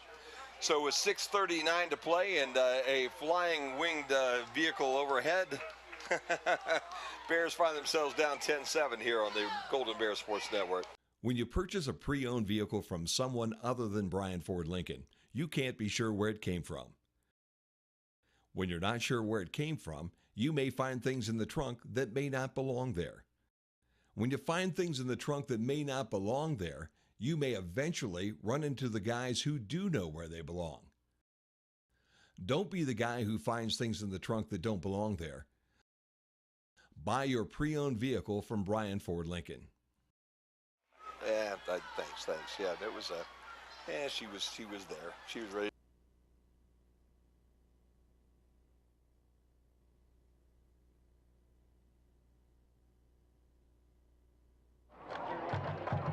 Back. Our person here is kind of in trouble. They're right at the power lines. That might not be good. Yikes. There we go. I think at least he's on the right side of the power lines, Chris. That might end up on CNN. Yeah, it could. Third down, about 14 here for the Bulldogs. So go with the two wing backs to the right and a single wing back to the top. They will hand off, and they're going to have an option throw. This ball is going down the football field over everybody's head and hits the goal line. Closest guy back was Spencer Winsler. As you would say, a little razzle-dazzle there, Christopher. How's that? Absolutely. Lonzak tried to make the throw as he came off the left wing. He was the running back at the top of the field. Came back, threw that one down the football field. And I think that was the reason the timeout, to get that all talked through and worked out. A little razzle-dazzle set up. We can say that he's not going to try this one from his own 45-yard line. Lonzak is going to sit back and punt this one away. I'd like to see it, though. I mean, he had the distance before. Yeah, Clemens all by himself back at about the 5-yard line. Low snap, and he picks it up. Here comes the rush. Harold almost got there. He did get a piece of it. Everybody walks away. In fact, that was Nate Miller back there to return that kick. As he turned a little bit, there was a 1 in front of that number. So ball gets down at the Bryan 7-yard line, and that's where the Bears will have the football with 6:20 to play in the opening half. Trailing 10-7 on a pretty good football game on a beautiful Friday night here from Bryan. Yeah, he did get a little piece of that because the official, he was coming and he made contact with the kicker, but the official got up right away and said there was some contact, or he hit the ball. So that's a good thing. Maybe next time they block that. Yeah. That was a little low snap, which caused that situation. And Matt Harold with a nice job getting around that end, getting into that backfield. Here comes the Bears now. Single back again. That's Dom James in the backfield to the left of Zach Novus. Novus will call his own number. Straight up the middle of the football field for a couple. First guy on the tackle was Zach Leahy. Novus will get a couple out to the 10-yard line. So give him about 3. And set up a second down now and 7 for the Golden Bears, with the clock at 6 minutes even here in this second period. Well, we didn't expect this was going to be a scoring fest, but the way it started, Chris, we saw both teams going down, and it looked like they were moving the football pretty well. Now the defense is starting to stiffen just a bit. So Bears send doubles to the top and a single to the bottom. Single running back to the right here of Novus in the backfield. Dean on the jet sweep, and he absolutely gets buried down by the goal line. Is he in the end zone, or the forward progress, they're going to say, about the 2-yard line? Boy, I'll tell you what, that was very close to a safety. Yeah, that was not. Again, a missed blocking assignment on the top here. Gave Austin Dean no place to go, and the loss will be back to the 3-yard line. And it will set up a very difficult situation for the Bears, who will have a third down now at about 14 with the ball on the 3. Scary situation. James, along with Novus, in the end zone right now. James to the left of Novus as they line up in that pistol look. They will fake the handoff, and Novus will keep this one. He will get some running room across the 10, still driving out to about the 13. So he got about 10 on that carry. They're going to say he was down at about the 12, so give him 9. But that'll bring up a 4th down situation now for the Golden Bears, and they're going to have to kick this ball away. Yeah, you don't want to go for it on 4th and 12 on your own, or 4th and 5 on your own 12. Well, the only problem that you really have still is you're going to give Swanton probably pretty good field position. as Packelhofer drops back along with Saunders. Saunders towards the Swanton sideline. Smith kicks from his 2-yard line. And a fair catch at the 42-yard line by Packelhofer will give the Bulldogs first down and 10 at the Golden Bear 42, and that's about as good as what you could ask for right there, Chris. Yeah, at that situation, basically all you want to do is get the kick off. Get it out, get it away, and hope that your defense can come up with some magic here at this point in time, maybe a turnover or something. 4:04 to play in the opening half, and the Bears find themselves down 3 here on the Golden Bear Sports Network.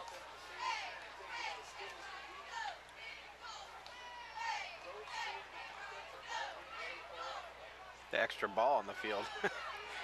Gilsdorf under center here again. Wing back to the far right and left, and a fullback in the backfield, and they'll fake the handoff to the fullback, and that is a nice run around the left Packelhofer, and he's on his way to the racetracks. Nice little fake to the fullback. Good block on the left corner, and Packelhofer scampers 42 on first down for the second touchdown of the night here for the Bulldogs. And I'll tell you what, that flipping of the field position really made it difficult for the Bears, but a real nice job of sealing that edge on the top side, Chris. Yeah, Packelhofer was on his way. There was just a great block by the left tackle that, like, just, you know, you have to hesitate when you got this kind of offense, and he just came right up, made the block on the Bryan Golden Bear, and his positioning was such that he blocked 2 basically. Extra point makes it 17-7. 3:54 to play in the opening half. We'll walk away as the Bryan Golden Bears find themselves down here on the Golden Bear Sports Network. Tonight's broadcast of Golden Bear Sports is proudly streamed by BMU Cable and High-Speed Internet. BMU is your hometown local provider for digital HD cable and high-speed internet. Call BMU today at 419-633-6100 or visit us on the web at cityofbryan.net. Go Bears from all of us at BMU. This is Dieter showing you the 2017 Ford Fiesta that has a final price of under $13,500 here at Darryl Shirkey Ford Lincoln. How did we get there? First, there's a $3,000 rebate from Ford. Add in the Darryl Shirkey employee discount of $681, bringing the final price of this Ford Fiesta to $13,469. At Darryl Shirkey Ford Lincoln, everyone gets the employee discount on all new Ford cars and trucks. Stop by and see how much you can save. Well, we're back here in Bryan. Under 4 minutes to play here in the opening half of football. And the Bears find themselves down 10 points after a 42-yard touchdown run. And the Bulldogs look pretty tough here tonight, Chris. Yeah, they do, and the Bears are going to have to get something started here. Dean will catch this one on about the 3. Brings it back towards the hash mark. Finds a little bit of an opening. Scoots across the 20 to about the 23-yard line. And it'll be first down and 10 for the Bears. Bears had the opening kickoff, so you expect that the Bulldogs then will open up the third quarter. So the Bears kind of imperative right now, Chris, as they take this football and march it down and come up with something here at the halftime. They definitely need something. Halftime, we will have the Golden Bear Band, and we'll have all the stats. We'll look around the area and bring you some scores from the other football games tonight. The most notable one in the conference is Wauseon and Archbold. That should be quite a contest. We'll give you that score here in just a second, Jim. Zach Novus again, all by himself in that backfield in the pistol look. He's got doubles to the top, triples to the bottom. Bears look like they're going to open this thing up. Throws it to Smith in the flat. He gets a block, works his way up the sideline, and is rolled out of bounds on about the 32-yard line. Smith gets, where are they going to mark him? About 9 if they get. He's got enough. Where they're going to put him at the 33. Wow. Will be enough for the first down. I thought he was going to be about a yard short. Yeah, me too. But where they mark him, the 33-yard line, it was 10 on the nose, and that stops the clock when he went out of bounds. So everything stops with 3 minutes and 40 seconds to play here in the opening half. Again, empty look. Novus all by himself. Triples to the top, doubles to the bottom. No tight end of the game right now. 5 wide receivers for the Bears. Novus will keep it. Oh, nice around move. The left end. Gets a couple blocks. He's across the 40. And he's tripped up at about the 43-yard line, almost the 44. So that'll be another first down. Cook makes the tackle for the Swanton Bulldogs, but not before Zach Nobis gets about 10 and a half, and Bears move the sticks one more time. I don't know how accurate this score is, but Arch pulled over Wassey on 3-zip in the first quarter. There you go, how quick that is. And then the game we were talking about, Liberty Evergreen, you're right, 28-zip. 28-zip Liberty over top of Evergreen. Yeah, that was not going to be a... Edgerton up on Fairview, 14-12. Again, empty look for the Bears. They'll put triples now on the wide side, which is the visitor side this time. Nova's going to throw it across the middle and looking for his man, throwing it just a little too far for Nate Miller. And Miller was wrestling for that football with a Bulldog down around the Bulldog 35-yard line. And that was Rankin that was covering him really tight. Holgate and Hicksville are tied at 7, Jim. Van Wert over Ottawa Glandorf, 6-3. Bears again back to that traditional spread. Here comes the blitz, but it's not in time, and this ball is right on the money, and it's Miller with the football, I believe, inside the 25, down to about the 23. Nope, that's not Miller, it's 28. It's actually Bryson Andrews who hold that one in. The ball right on the money, so that's a second stripe between 28 Bryson Andrews and the Zach Nobis here tonight. 18 and 28 are starting to hook up and find a little chemistry here this evening. 35-yard pickup for the Golden Bears on that one, and that forces Swanton to take a timeout. We'll take one with them. We'll do it 30-second-wise. 2:56 to play in the first half. Bears trail Swanton 17-7 on the main stop scoreboard. When you purchase a pre-owned vehicle from someone other than Bryan Ford Lincoln, you can't be sure where it came from. When you're not sure where it came from, you may find things in the trunk that may not belong there. When you find things in the trunk that may not belong there, you may eventually run into the guys who do know where they belong. Don't be the guy who finds things in the trunk that don't belong there. Buy your pre-owned vehicle from Bryan Ford Lincoln. Back out at Bryan. It is Swanton 17, Bryan 7. We're just talking a little bit off the air, Jim. Bryson Andrews now with 3 receptions for 92 yards, as long as 35, and he has that long touchdown as well. A couple of 35-yard scoops. That one was a nice catch. Yep.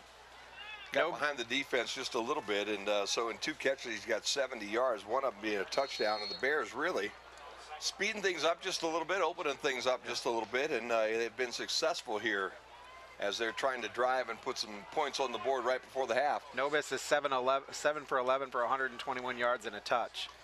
Nobis again with an empty backfield look. He's got triples to the top and doubles to the bottom.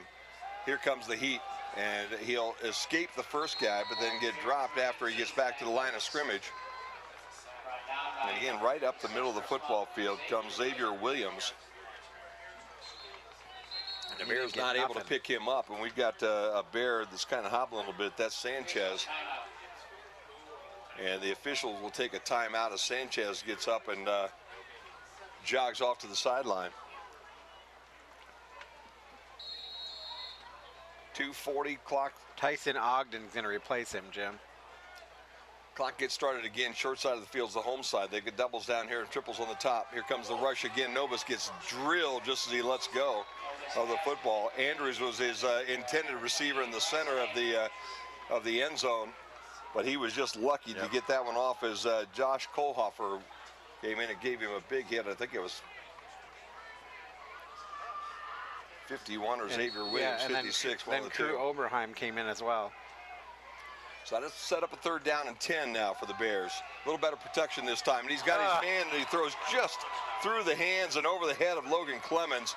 Clemens on that little post route down around the 5-yard line, and the ball just a little bit too high. He had no Bulldogs around him. If that ball was thrown just a little bit I'm going for this one, shorter, I don't think you had a choice right at this point in time. You're down 17-7. Nope. Clock stopped, 2:23 to play in the opening half. Defense hasn't really stopped these guys all that much right now, so you really would be happy right here probably to pick up the 1st down and keep the sticks and the clocks moving before you get to the half and then score. Smith, Dean, and Andrews go to the top. Miller. Swanton's calling their last time out. There you go. Wow. Didn't like what they saw. So we'll take a 30-second timeout with them. 2:23 to play in the opening half. Bears 4th down and 10, trailing 17-7 here at Bryan. Looking for career opportunities? They're closer than you think. Northwest State has more than 70 degree and certificate programs, so you can start on the path to a rewarding career or take your existing skills to a whole new level. Your future is knocking. What are you waiting for? Opportunities await at Northwest State Community College. Find out more at northweststate.edu.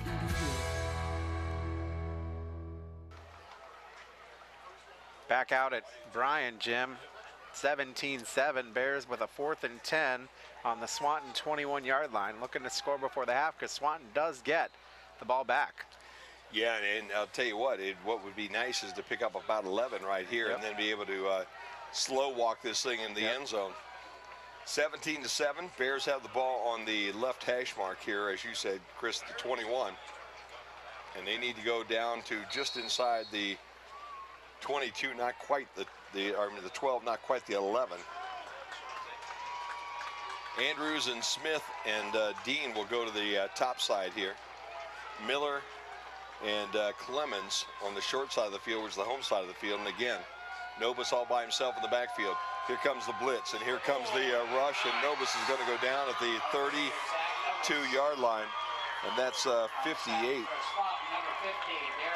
I guess number 50. Those numbers a little hard to see. Derek Floyd, 50, not 58, and the loss takes the ball back to the 30-yard line, and probably worst case scenario, Chris, not only do you not get the first down, you give them 10 more yards. Yeah, you lose 10 yards in that situation. You set them up first down and 10 here on their 31-yard line, and you give them 2 minutes and 17 seconds to play with. Now they have no timeouts, but it's been a pretty quick striking offense here so far tonight. Spencer, so that's Dylan Cook going up to the top of the 30.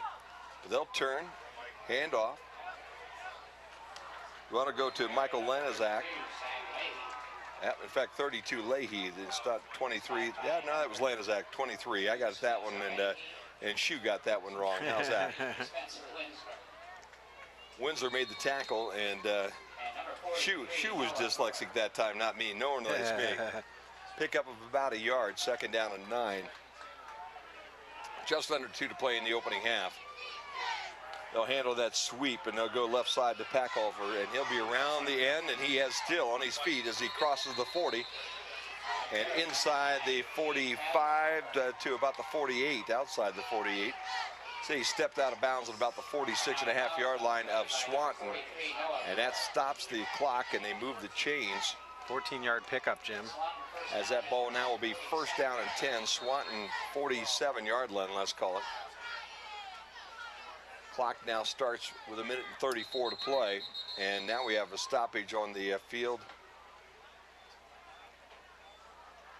If it were college, I'd say the previous play is under review, but they don't have that in high school. I don't know what the problem is. Now we're going to have a conference. I think they're going to put a couple more seconds on the clock. Right. I think he went out of bounds over there on the Swanton sideline, so they're going to ask him to put another. Clock kept running. I think they're going to move that bad boy back up to about 134 or so. You know, if he turns his mic on, he could say to just set the clock. Yeah. He has a microphone there. So they're going to move it back up to 1 minute and 36 seconds. It looked like he went out of bounds over on the Swanton sideline. 17-7. Swanton on top here in Bryan tonight. We're heading towards half.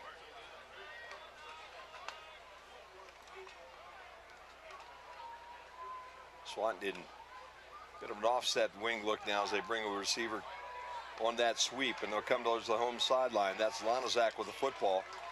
Ran out of room towards the right corner, so he spun and he tried to cut it at the hash mark, and there were Bears there to brought him down. Got a couple. Spot him just shy of the 50-yard line, so pick up of 2. Clock now down to 1:17. Again, Swanton has not thrown that football that much tonight, just one Chris, time. You kind of wonder right now with 1:05 and counting and no timeouts whether they'll put this ball in the air or not. Back in that wing T look with the running backs to the top and the bottom. They'll turn and hand to Leahy. Leahy comes right up the middle of the first down. As he has a nice hole off left tackle, goes inside the 45 and is finally dropped at about the 42-yard line. Clock will stop for the movement of the change with 50 seconds to go, and you got to believe that if nothing else, they're thinking about getting another 15 or so yards and giving their kicker another opportunity to try one. Anthony Howard hit a 40-yarder if you weren't with us in the first quarter. Sweep left side. Run it out of a tackle. Block in the back right there. And there you go. He'll step out of bounds at about the 35. Yeah, not allowed to do that. As the flags fly. Not allowed to do that.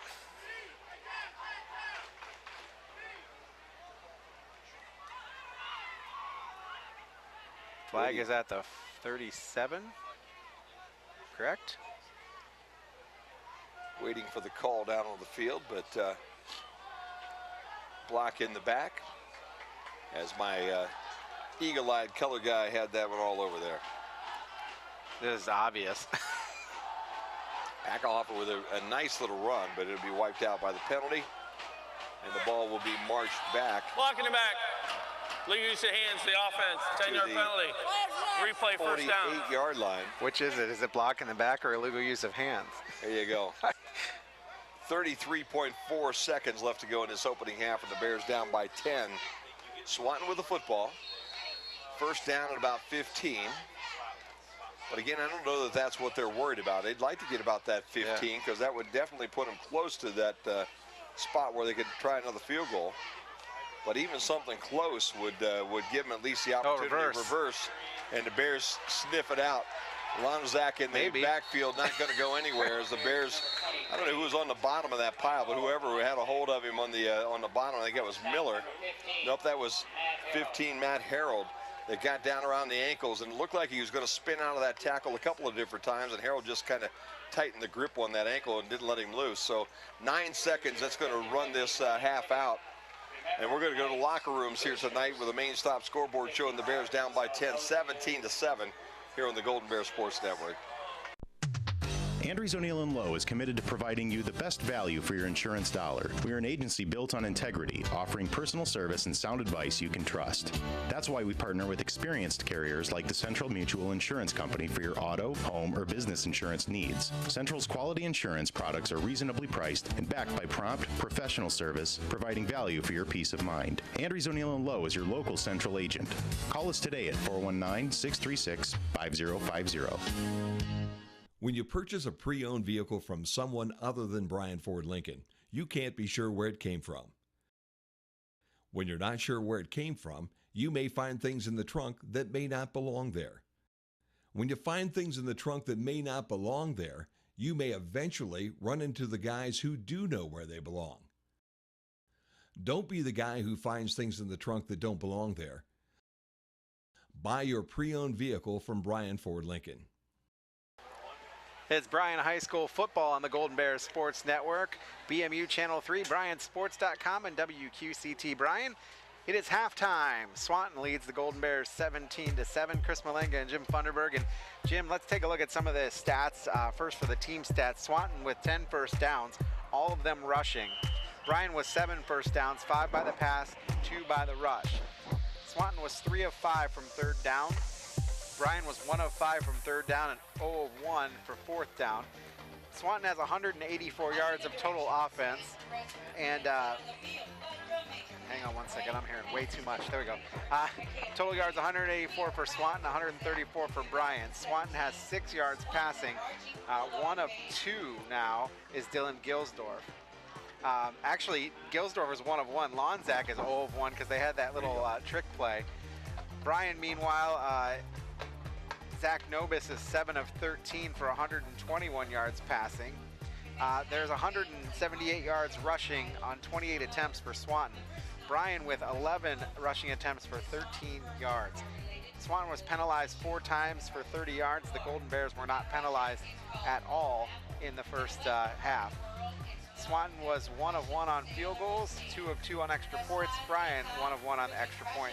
Swanton punted the ball once for 32 yards. Bryan 3 times for 94 yards. Taking a look at some individual statistics, Gilsdorf 1 of 1 passing for 6 yards. Gage Packelhofer is 7 attempts rushing for 86 yards. His long's a 42. He does have a touchdown. That was a touchdown run of 42 yards. Michael Lonzak is 10 attempts for 50 yards. His long was 22, 1 touchdown for him as well. And Zach Leahy has 11 attempts for 42 yards rushing. His long is 9. On the other side of the ball for the Golden Bears, Zach Novus 7 of 13 for 121 yards. His long is 35, and he has the 1 touchdown pass. Rushing, it's all Nobis, 10 attempts for 20 yards. And Austin Dean has 1 attempt for -7 yards. And then in the receiving core, Devontae Royster has 1 reception for 2 yards. Austin Dean 1 for 5 yards. Evan Smith 2 receptions for 22 yards. His long is 12. And Bryson Andrews has 3 receptions for 92 yards. And that long 35-yard touchdown pass as well. Taking a look at the drive summary, Bryan got the drive, and they went 75 yards in 5 plays. The result was the Bryson Andrews touchdown. The point after was good. Swanton got the ball back. They went 5 plays, 17 yards, and then ran the field goal kick. Was a 40-yard field goal. Then Bryan got the ball back. They went 3 and out and punted the ball right back to Swanton. On their next drive, Swanton went 10 plays, 53 yards for a touchdown. Bryan's next drive was also a punt. Swanton then punted the ball back to the Golden Bears. Bryan punted right back to Swanton. Swanton scored a touchdown on their next drive. It was the first play of the drive. It was a 42-yard run by Gage Packelhofer. And then the Bears got the ball back and turned it over on downs on a 4th down in Swanton territory. And then Swanton ended up with the ball and ended up with the half with the having the ball. Again, the scoring plays in the first quarter, Zach Nobis to Bryson Andrews, 35-yard touchdown. Evan Smith extra point was good. That made it 7-0. In the then Anthony Howard took a 40-yard field goal and made it. That made it 7-3. And then Gilsdorf gave it to Michael Lonzak for a 2-yard touchdown. And that made it 10-7 after the Anthony Howard extra point. And then Dylan Gilsdorf hands off to Gage Packelhofer, and he picked it up a 42-yard touchdown. And again, Howard's extra point is good. That made it 17-7, and that's where we sit right now here at the half. And Jim, the Golden Bears, I think the defense has played pretty well. Yeah, not too bad. A couple breakdowns for that long run, especially by Packelhofer. But again, you have to credit at times the offensive line of Swanton, who had done a nice job sealing the edge a couple different times for those big runs. And past that, you do have to have somebody back there to be able to turn that back in, and there wasn't anybody there. So I'm sure the coaches are talking about that a little bit here at halftime. And it started so well for the Bears as they took that opening drive down and punched that in. But ever since that, the offense just kind of sputtered here and there. They had that one opportunity late in the ball game, late in the first half. Weren't able to really make anything out of it. Then the sack turned the football back over to Swanton. And the only good news, I guess, with Swanton at this point in time is they are not that high-power spread where they're going to just take that ball and throw it down the field. They have to run that ball at you, and they just ran out of time after they'd used all 3 of their timeouts. Yep. Want to thank our sponsors bringing you the broadcast here on the Golden Bear Sports Network. Newcomer, Schaefer, Spangler, and Breininger. Amerimaid Realty, American Family Insurance, Starks Heating and Cooling, Thiel Supply, Fair Auto Repair, Bryan Ford, Northwest State Community College, Andrews O'Neill & Lowe, Curl Funeral Home and Crematory, the Bryan Athletic Boosters, Darrell Shirkey Ford, Oberlin Turnbull Funeral Home, and BMU Streaming. We're going to take our 3-minute halftime break.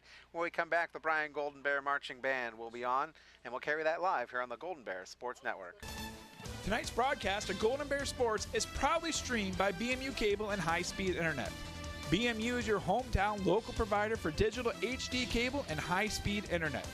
Call BMU today at 419-633-6100 or visit us on the web at cityofbryan.net.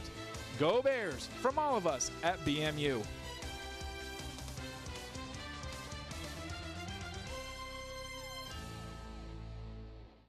Halftime at Golden Bears Stadium. The Swanton Bulldogs lead the Bryan Golden Bears 17-7. And we're going to get the Bryan Golden Bear Marching Band come up on the field for their halftime performance here on senior night. So a lot of these band parents with their seniors, and we're going to send it down to the Bryan High School Marching Band. Thanks for listening and watching on the Golden Bear Sports Network.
From September of 2014, here is L.A. King's blend of alt rock, blues rock, and southern rock to create a pop rock song about relationships, X's and O's.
our show with a chart known for being an 80s rock icon.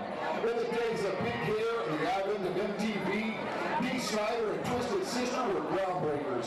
Since its release in 1984 on the album Stay Hungry, it's been covered, parodied, and used in movies, televisions, and political campaigns. Now, I'm sure Mr. Will checked their uniforms, but someone down there, please, someone down there might just have a Twisted Sister pin under their jacket. What do you want to do with your life? I want to rock to the Bryan High School Marching Band closure. We're not going to take it by Twisted Sister.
Halftime here at Golden Bear Stadium at Swanton 17, Bryan 7. Back with more after this on the Golden Bear Sports Network. At Krill Funeral Service, we are professionals with the sincere desire to reward every family who have placed their trust and confidence in us by being attentive to every detail, displaying the highest level of courtesy and compassion, and providing the greatest measure of respect for their wishes. As remembrance planners, our goal is to help families find joy in the way they choose to remember, honor, and celebrate the wonderful life of their loved one. Krill Funeral Service, we are experts at helping hearts heal. They say there is strength in numbers. In Bryan, we have always taken pride in supporting our Golden Bear student athletes in all of their sporting endeavors. The Bryan Athletic Boosters now have a chance for you to get into the game. If you're Bryan proud, it's time to become Bryan strong. Whether you were a BHS athlete, are raising a BHS athlete, or just love supporting our Bryan High School athlete, this is your chance to be part of the BHS sporting community. Talk to any board member today on how easy it is to join, or contact us at 419-636-4536.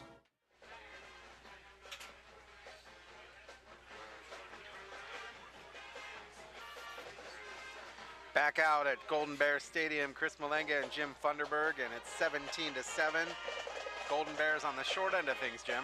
Well, you know, it's been kind of a tough night here for the Bears. It looked like they were going to get off to a good start, and they did, and then really have not been able to get that offense moving at any time after that. And part of the problem really has been the inability to block the interior of that line. A couple times when they did want to try to look downfield and throw the football, Zach Novus had way too much pressure coming right at his face. It wasn't even a situation where he had to worry about it coming from his backside. It came right up the center of that offensive line, and it basically got him out of the pocket and or put him on the grass, one of the two, because he was sacked about 3 or 4 times during that first half there late. So it'll be interesting to see what they will do. Really have not tried much running tonight. I mean, they've not run the football at all, I don't think, outside of Zach actually toting that rock here tonight. Most everybody else has been quiet. That running back spot has been a kind of an easy place to spend the night on a Friday night. Just trying to do a little blocking and no real carrying this evening. We'll see whether that'll change here in the second half, but they're going to have to do something to find a way to sustain some drives. And the defense really going to have to come out and hold right away as Swanton will have the football to open everything up. Yeah, do you want to take a look at some scores? Sure, let's do it. Van Wert over Ottawa Glandorf 12-3 in the third quarter.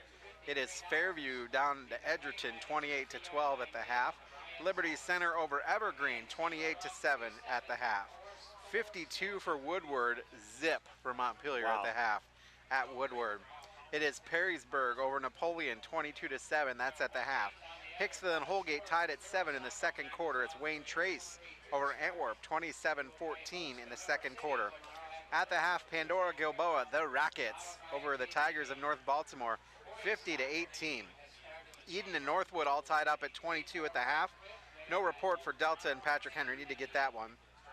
Tenora over Ayersville 8-0 at the half. It is Lipsick over Hopewell Loudon 14-7. Columbus Grove over Paulding 14-0. That's in the third quarter. At the half, Archbold 17, Wauseon nothing. And that's it. Nope. Elida over Defiance 10-7. That's at the half. And that's all she wrote for scores that we have so far, Jim. Hey, I'll tell you what, we'll do a big shout out to our buddy Reese Beck down in Florida right now. Reese went through the hurricane the other week, and he's down there listening to us tonight. So, Reese, I don't know whether you've got that one of those little radios where you crank, little portable generator type situation, but hope you're safe, hope you're doing well down there, and it's good to have you listening in tonight as the Bears trying to maybe come back here in this second half to make some things happen. Minute and a half before we're going to kick this thing off. Bears down 17-7. Why don't we take one final break here on the Golden Bear Sports Network. Tonight's broadcast of Golden Bear Sports is proudly streamed by BMU Cable and High-Speed Internet. BMU is your hometown local provider for digital HD cable and high-speed internet. Call BMU today at 419-633-6100 or visit us on the web at cityofbryan.net. Go Bears from all of us at BMU.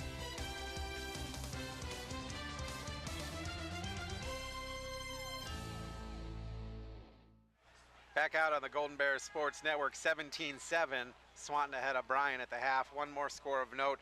All you Indians fans out there are looking for if they're going to get to 23. It is currently in the bottom of the fourth inning. The Indians 3, the Royals 2. There you go. Have it. So the Tribe really going well, but I tell you, I was talking to Shu here right before the ball game, and I have this feeling, they're running this long string off right now.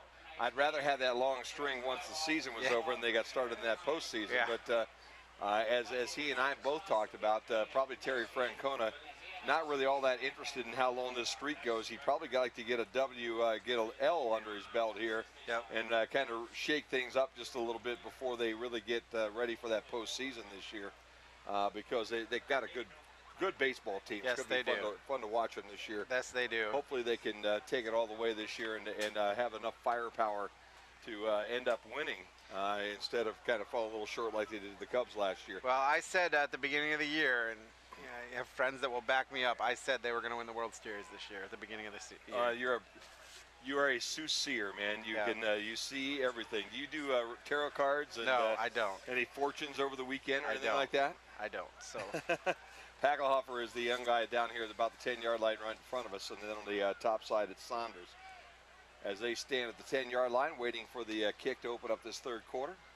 12 more minutes put up on the scoreboard here to start the third, and the Bears hopefully have found some secrets at halftime, so my buddy Reese Beck down in Miami will be happy by the time we give him the final score here tonight. Smith ready to kick this thing off. Crowd kind of coming up, giving a little encouragement on the home side, and he will kick this one down to Packelhofer down at the 15. It bounces right in front of him, scoops it up. He's across the 20, tries to cut direction at the 25-yard line. At right about the hash mark, he's dropped to the 26. As Packelhofer goes down after a nice about 16-yard return on that opening kick, and the Bears do a good job to get down and slow things down. Hale, one of the guys down on the kick along with Spencer Winsler, to make the tackle there for the Golden Bears. And Swanton will open everything up with Dylan Gilsdorf again at the quarterback spot. Let's see if they take a home run this time. Cook, the wide receiver, he'll go wide out to the top of the field, and then they have their wing T look with two running backs in the backfield, almost like a pro set, and they'll turn and hand off. And that is, I believe, Leahy, 32, that carried that one. Leahy gets out to the 30-yard line. Again, a little misdirection. They put that fullback sometimes in that traditional spot there in the middle of the backfield. Sometimes they'll put him to the right or the left of another back in the backfield. And then that look, they had a wing back up to the visitor side with a pair of running backs in the backfield. And it was actually the back that brought that around the home corner here. Now back to a more traditional wing T look. Packelhofer goes in motion. They'll turn and hand off again to Leahy, the fullback, on the dive, and he makes a little bit out of nothing as he really stood straight up when he handed the football off to him. He was able to put his head down and get back to the line of scrimmage, probably get about a half a yard, maybe a yard on that. So it'll be third down now at about 5 for the Bulldogs as they open up this drive. Nice job there by the Golden Bears to wrap them up and not let them get anywhere. And the Bears need to hold right here and get that football back and see if they can't put some scores on that board to be able to get this thing turned around. Again, Gilsdorf in the huddle. Lines up under center here with the vast majority of his takes. And they're back in that more traditional wing T look. He'll drop to throw. And they're going to throw that ball in the middle of the field, and it is caught by Packelhofer. And I'll tell you what, if that ball would have hung up just a little bit, Packelhofer was on his way to the racetrack. All the Bears sold out on that one, and he was a good 10 yards behind anybody in a purple jersey and a gold helmet.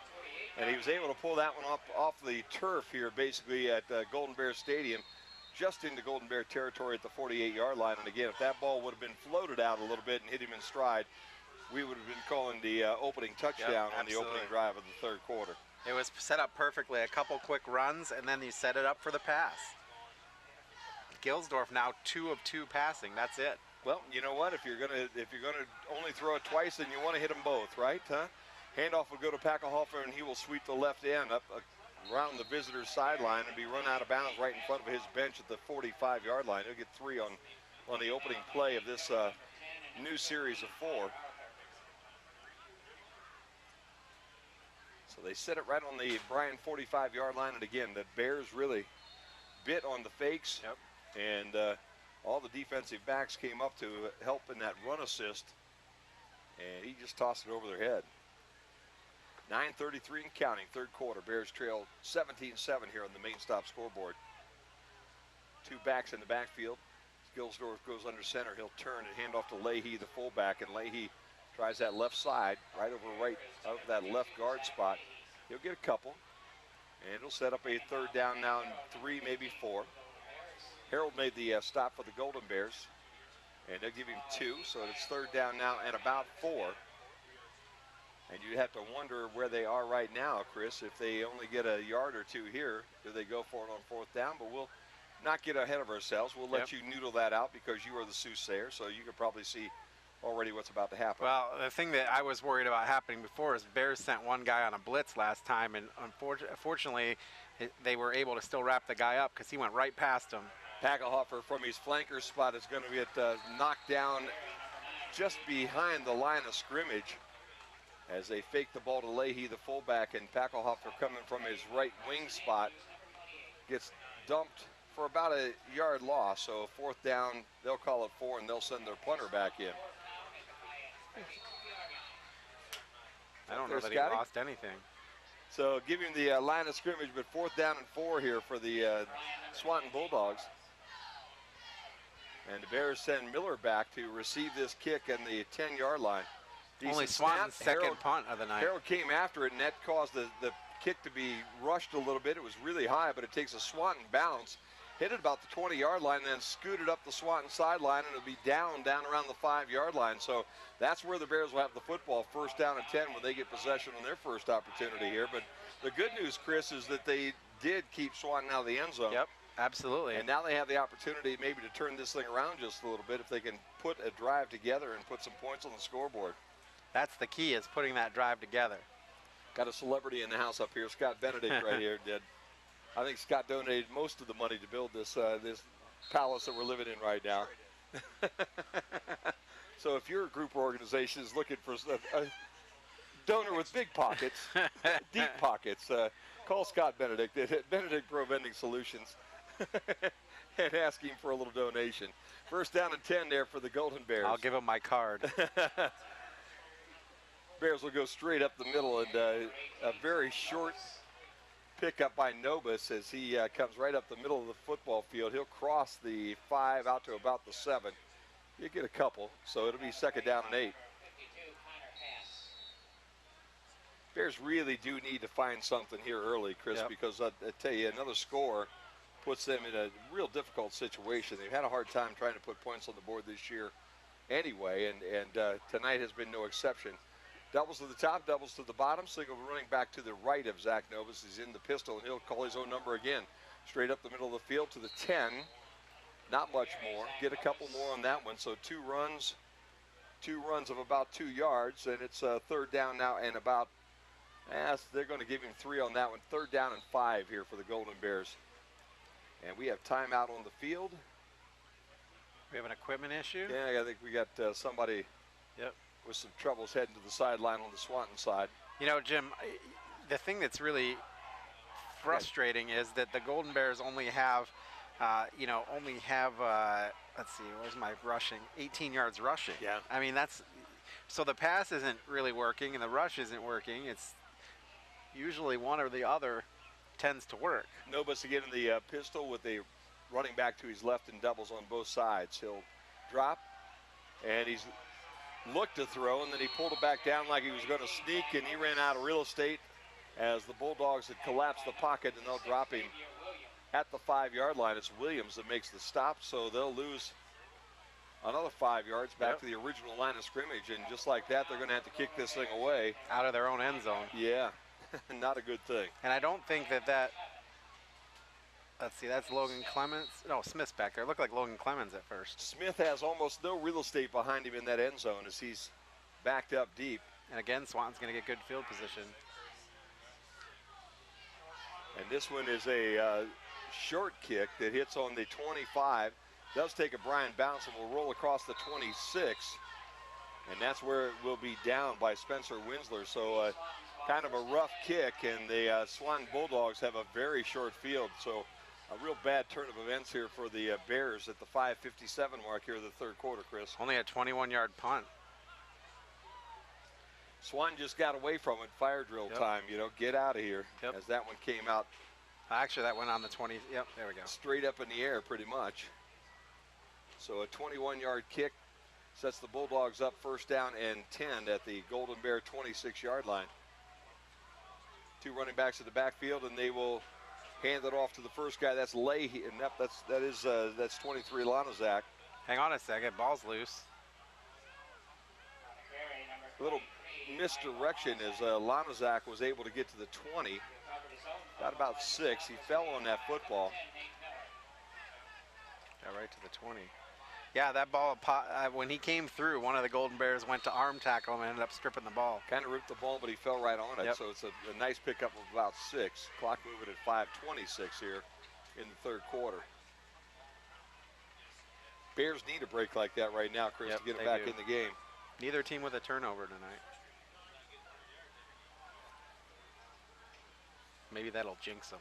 There you go. Gilsdorf goes under center. Hands it to Leahy. Middle of the field's wide open, and Leahy's rumbling to the end zone. Ooh. Wow, I don't know how that one opened up, but Leahy really bounced off somebody at about the 10 and then just scampered his way up inside the 5, and there was nobody between him and the goal line. He had wide open room right there. And again, a nice job by the interior of that Swanton line to open up a nice hole. And Leahy, after bouncing through a little bit of turbulence there right at the line of scrimmage, was able to run pretty much untouched to the end zone. Wow. Extra point on its way here. It's 23-7 at 5:03 to play here in the third quarter.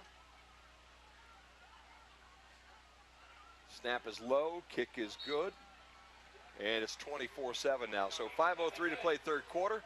Main Stop Scoreboard has the Bears down 24-7 here on the BryanSports.com. When you purchase a pre-owned vehicle from someone other than Bryan Ford Lincoln, you can't be sure where it came from. When you're not sure where it came from, you may find things in the trunk that may not belong there. When you find things in the trunk that may not belong there, you may eventually run into the guys who do know where they belong. Don't be the guy who finds things in the trunk that don't belong there. Buy your pre-owned vehicle from Bryan Ford Lincoln. Tonight's broadcast of Golden Bear Sports is proudly streamed by BMU Cable and high-speed internet. BMU is your hometown local provider for digital HD cable and high-speed internet. Call BMU today at 419-633-6100 or visit us on the web at cityofbryan.net. Go Bears from all of us at BMU.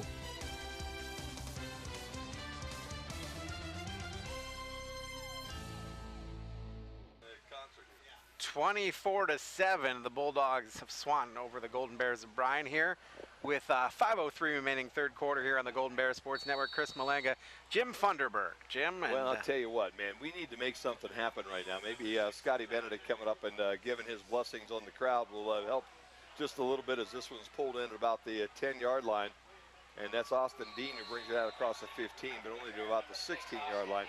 Tried to kind of get into the middle there and then backpedal, put it in reverse, tried to find his way around the end, but there were way too many white shirts there for him to make any kind of motion on that one. Don't want to go anywhere in reverse. No. Right now you need to go forward. This stuff of stopping and starting and then heading sideways is not going to get us anywhere. And again, Bears a terrible field position as they start this drive on their own 16. Been a tough night for the Bears for when it comes to field position. Yep. Their own 25, their own 18, their own 20. Their own 7, their own 23, their own 5. Yeah, there you go. And they will put triples right in front of us here on the home side with a single wide receiver at the top. Again, Dom James, the running back to the left of Zach Novus as he lines up with the pistol and he looks to throw that little flanking screen to Andrews, and Andrews catches it but immediately gets hit at about the 17-yard line. So he'll get a yard, maybe 2, but he's right there. Packelhofer was right there to make the tackle, and you know, that young guy's playing on both sides of the football tonight. Yep. Chris really doing a fine job. Andrews picked up 2 on that one. So they give him a couple, sets up second down and about 8. And the Bears go again with the single back in the backfield and doubles to the top of the bottom. Novus in the pistol, running back to his left. Drops and throws that screen up to Dean. Makes the first guy miss. He's heading up the football field at the 30, up to the 32. Nice move there by Dean to get up there. Oh, they said Smith. Is that Smith? Yeah, that's not. Maybe it's 8. Yeah, it was 11, wasn't it? It is 11. Mackerel. That thing, yep, Evan Smith, great job by Shue that time. Looking up there, that number just kind of blends a little bit with that one, those double ones, but a nice job by Smith to catch that ball and get it up to the 35-yard line. So give it to 11, not 6. 15-yard pickup there, Jim. Under 4 minutes to play third quarter. Let's see if the Bears can get something going. Again, another swing pass. This time it is Austin Dean, and Austin Dean wished it was thrown that time to Smith, as he absolutely he got drilled. Nailed there as he caught that football. Number 9, again, Gage Packelhofer was up to make the hit. And Austin Dean will lose about 6 on that catch. Again, that little flanker screen. The first time Smith was able to make the defender miss and was able to get up the football field for 15 yards. That time, Packelhofer just took a target on that number 6 and ran right through him. And now Andrews steps offside. So Bears starting to unravel just a smidge here in the third quarter.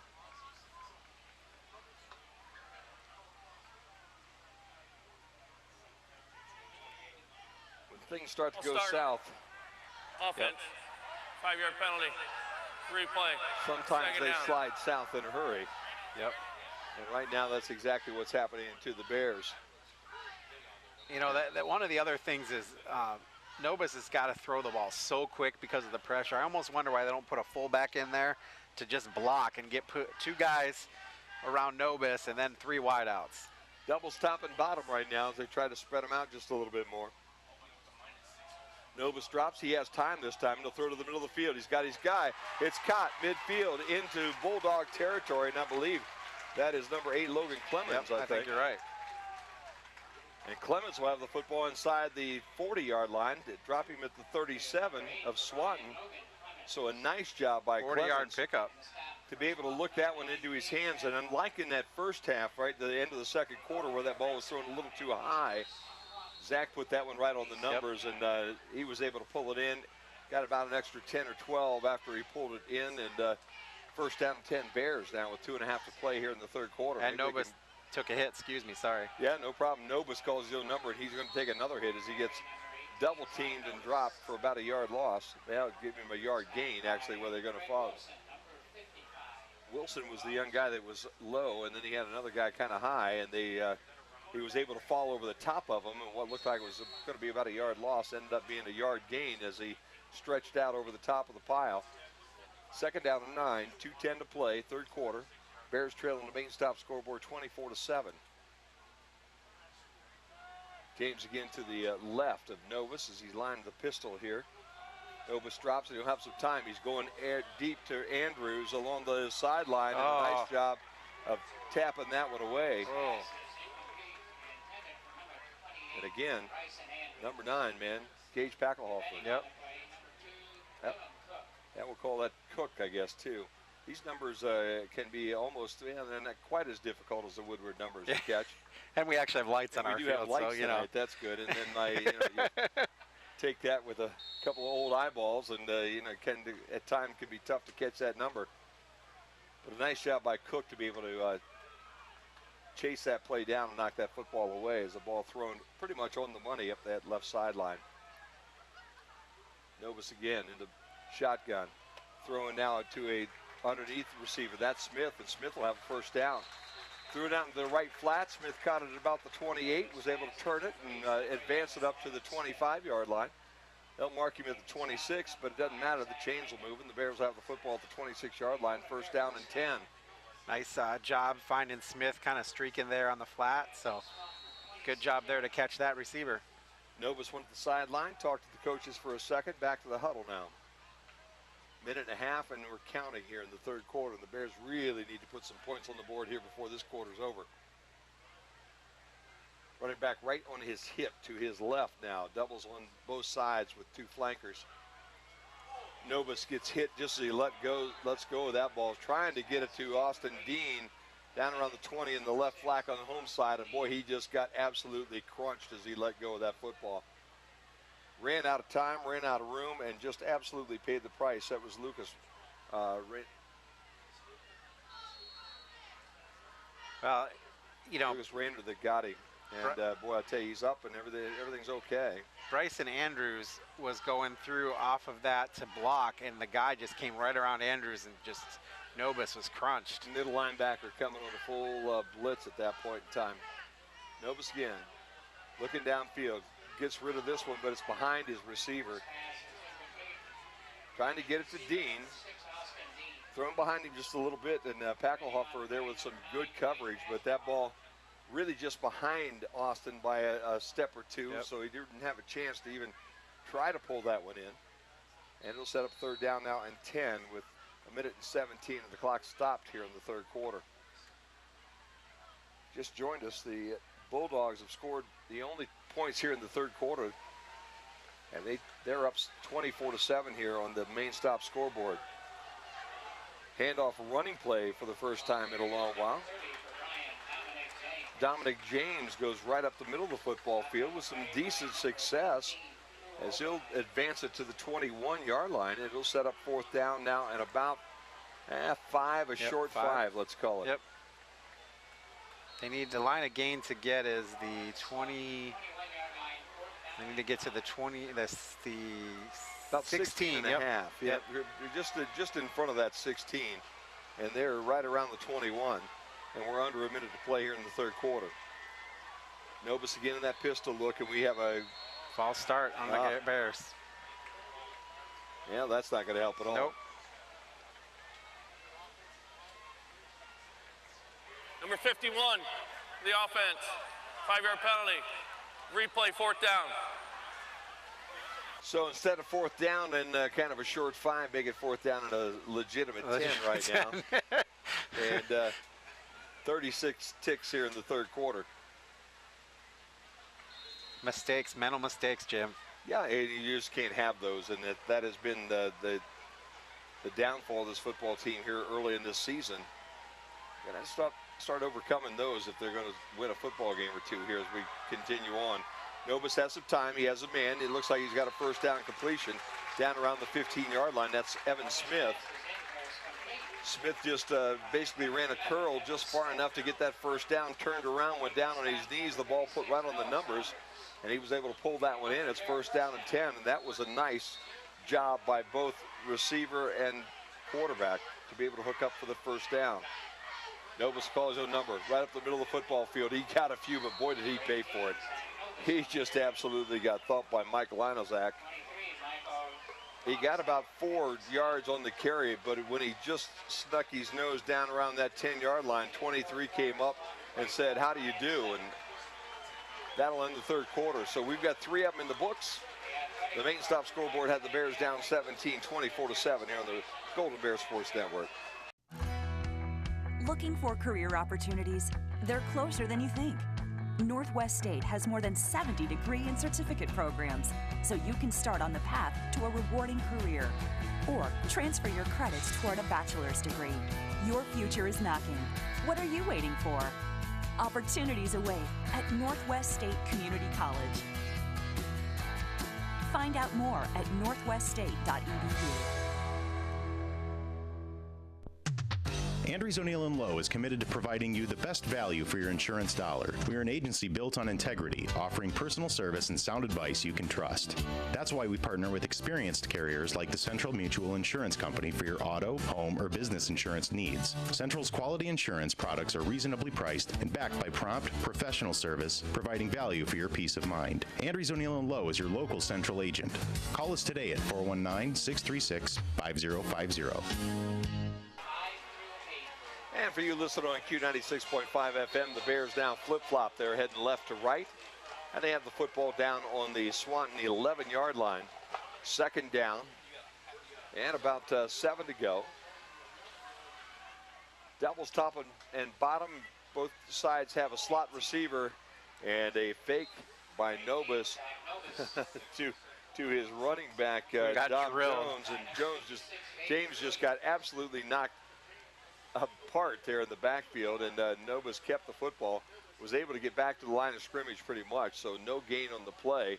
And you wonder why they're not running tonight, Chris. I guess we just saw what happened when we hand the ball off to a running back, even on a fake. Again, doubles top and bottom, 23 yards receivers. Rushing, Jim. Nobis in the pistol, James to his left. They dropped a throw. He's got his guy, that's Smith. He's inside the 5. He's going to make a couple guys miss, and he'll work his way into the end zone. Nice job.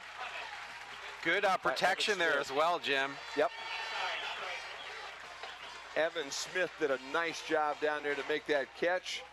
Kind of looked over his shoulder, saw where the guys were, curled around them, and then just trotted into the end zone. So nice job by the Bears to be able to put some points up on the scoreboard here as we open up this fourth quarter. So Smith with a big touchdown catch, his first of the night. And the Bears now find themselves down by 11 as they'll try that extra point. And guess who gets to kick it, huh? Yeah, he does it all.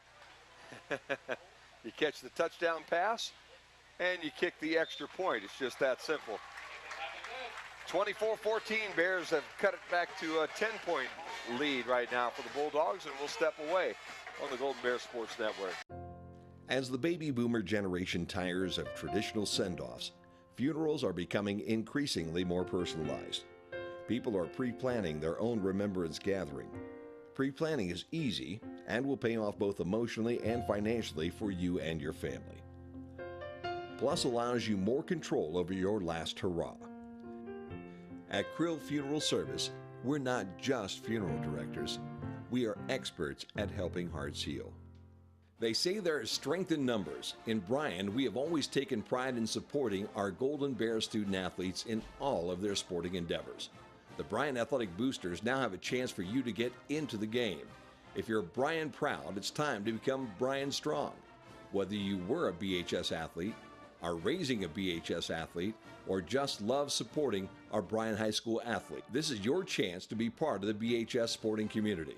Talk to any board member today on how easy it is to join, or contact us at 419-636-4536.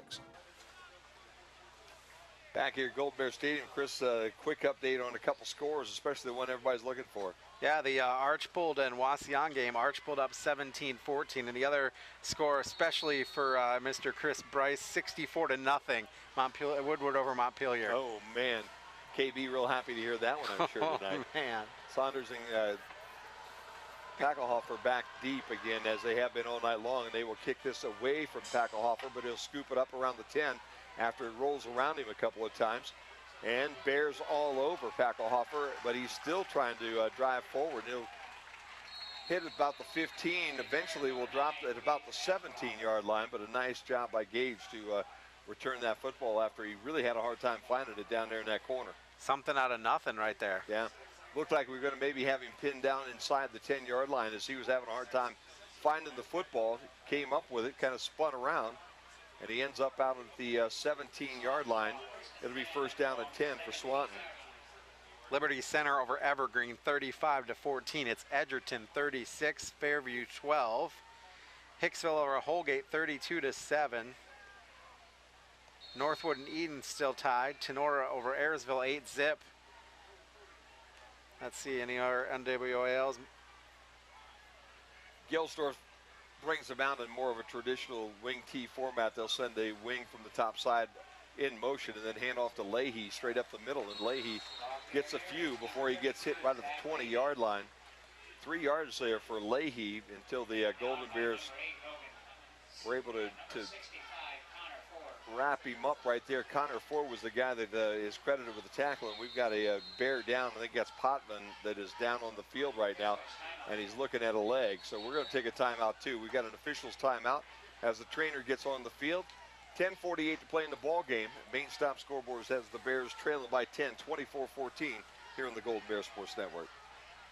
This is Dieter showing you the 2017 Ford Fiesta that has a final price of under $13,500 here at Darryl Shirkey Ford Lincoln. How did we get there? First, there's a $3,000 rebate from Ford. Add in the Darryl Shirkey employee discount of $681, bringing the final price of this Ford Fiesta to $13,469. At Darryl Shirkey Ford Lincoln, everyone gets the employee discount on all new Ford cars and trucks. Stop by and see how much you can save. There you go. Back out on the Golden Bear Sports Network. So we thought it was Potvin, but when he got up, it was actually Justin Doty came off. Doty that came off the sideline. So Doty did, the good news is he was up and walking towards the sideline. So maybe now they're checking that. Yeah. Because now the officials are calling another press conference in the middle. Everybody getting together, and I don't know exactly what they're doing right now. They're looking in the opposite direction here at the Bears huddle here at this point in time, as both teams are huddled up down around the 20-yard line. Yep, so Potvin's coming out. Okay, see, Potvin was the guy that was on the ground initially. Doty came out. But Doty was limping when he came out. So maybe trying to sell things. I thought there was only one number on that shirt when I looked down there and saw him on the ground. So, okay, there we go. That's why the officials were talking about things. Wanted to make sure they got the right guy off the sideline for a play. Handoff comes to Leahy on that draw, and Leahy's fighting for yards, and he fights hard enough to get the first down.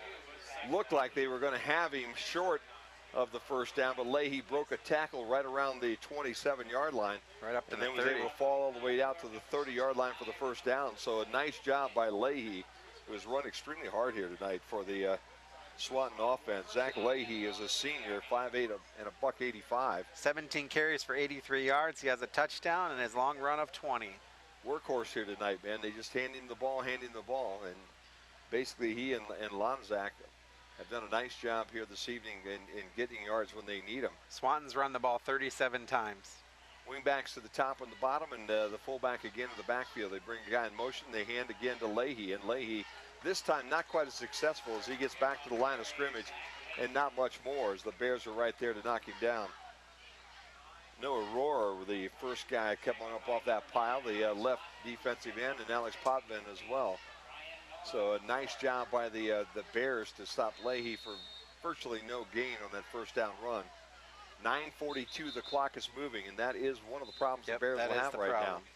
They have 3 timeouts, and we have, I think, Devontae Royster maybe with a helmet problem as he had to come to the sideline, and the officials called a timeout.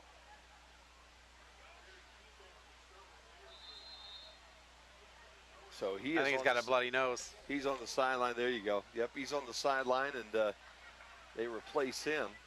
And the clock starts to spin again with 9:28 to play here in the ball game. Little misdirection, but it's Lanozak around the right corner. He's got room. Got the corner at the 50, at the 45, still running at the 40, and he's finally wrestled down at the Bears' 31-yard line. Lanozak just was able to stay ahead of everybody, but there's a yellow flag back here around the 40-yard line, right where he made that that burst to get away from everybody, and maybe this one's coming back. If not, yep, holding against Swanton. All of a sudden, it was about that spot where it seemed like he hit an extra gear and then just took off up that sideline. And maybe we found out exactly why he was able to set a bit right there with the holding call against the Bulldogs. Number 2, the offense, 10-yard penalty. Replay, second down. Dylan Cook's the young guy that was trying to block from his wide receiver spot to open that whole thing up. And he did that. He opened it all up, didn't he, Chris? Huh? He opened it up wide. So the ball will come right back to the original line of scrimmage. It'll be second down and 10. And the clock will move with 9:14 to play here in the football game tonight for Bryan. 24-14. Swanton with the football and the lead. Handoff goes around that right corner. Same thing to Lanozak, and this time he'll be pushed out of bounds close to the 33-yard line. Winsler was the first guy that gave him a shove, and then a couple of other guys in purple shirts with gold helmets help him out that sideline right into his bench. And it's third down now at about 7. So they'll give him 3 on that carry. And the Bears need to get off the field right here. They have all 3 timeouts right now, Chris, so that is the good news. Hopefully you're enjoying the ball game tonight if you're catching it on Q96.5 FM or BryanSports.com. Don't forget tomorrow night the replay will air on BMU Channel 3 on the Bryan cable. Dive play, Leahy, no place. Bears on the bottom of the pile. He's the guy underneath. He's having some troubles getting up. That's Potvin again. But Potvin with a nice job getting down there at the ankles. And Potvin with a nice tackle to keep Leahy to a very short pickup of about a yard. Yep, got about a half a yard. 4th down now and about 6 for the Bulldogs, and they'll kick this away, and Miller will drop back to his 40-yard line and wait for this kick. Lanozak going to drop to the 12-yard line to kick it away from the Bulldogs, and obviously the Bears need to get this football back, and Lanozak a pretty nifty runner, but I got to believe he's not going to fake one down this deep in his territory, but you never can tell. Never know. Miller now cheating up just a little bit. He's at his own 40-yard line waiting for this kick. Anything that's really hit hard is going to, oh, this ball bounced, and he got one off and boomed it over Miller's head. It'll hit at the 25-yard line and then take a Bears bounce as it rolled one time at the 23 and then backed up and was stopped at about the 24-yard line. So the Golden Bears on the ball, first down and 10. And again, Harold almost got to that one. He has been close all night, Chris. He really has. One of these games he's going to be able to just break it. He's been close all the time. This is Bryan High School football on the Golden Bears Sports Network on BMU Channel 3, BryanSports.com, and WQCT Bryan. First down and 10 now for the Bears, and they have about 76 yards to go if they want to cut this thing down to a 1-touchdown game. And they'll send doubles to both sides with slot receivers on both ends. Single back in the backfield.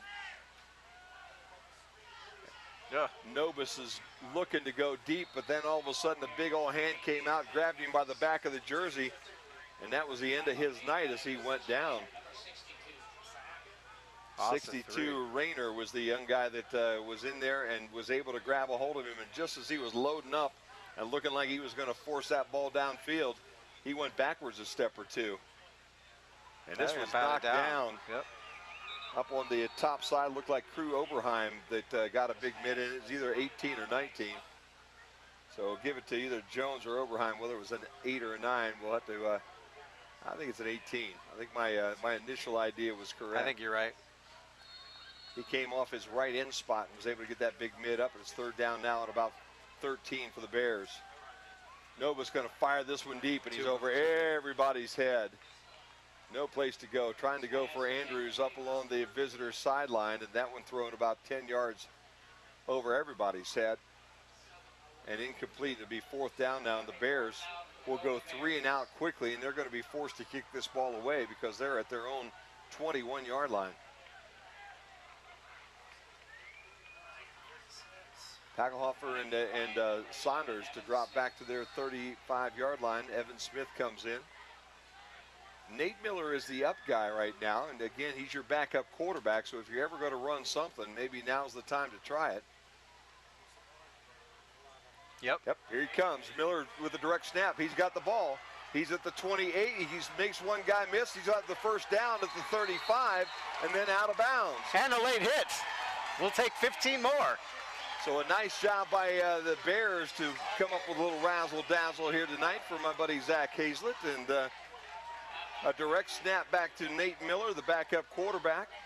Miller was very patient. He set his blockers up nicely, was able to get up the football field for the first down. They knocked him out of bounds at about the 37-yard line, and then they threw a flag after he was out of bounds. So Miller with a nice gain of about 15, maybe 16 yards on that fake kick. That should be a late hit. Now we'll see how what the officials think the infraction was, and if that's 15 on Swanton, the Bears will be in business here with 7 minutes to play in this ball game. Personal foul against Swanton. And again, Miller lined up just a little bit to the left. You called it there, Jim. And they snapped the ball right to him and did a nice job of blocking for him. Bears should get this ball about the 48-yard line. And I think Swanton really not looking for that fake at that point in time, but Swanton, 15-yard penalty out of the end of the run. First down. So that Bryan. ball now moves into Swanton territory at the 48-yard line. And again, I don't think the Bulldogs were really expecting that fake at that point in time, but when you've got Nate back there as your safety valve, you can always snap it right to him and see what he can make happen. That young guy's going to play some football next year. He is, absolutely. Nobis keeps it this time with no success as he'll lose about a yard.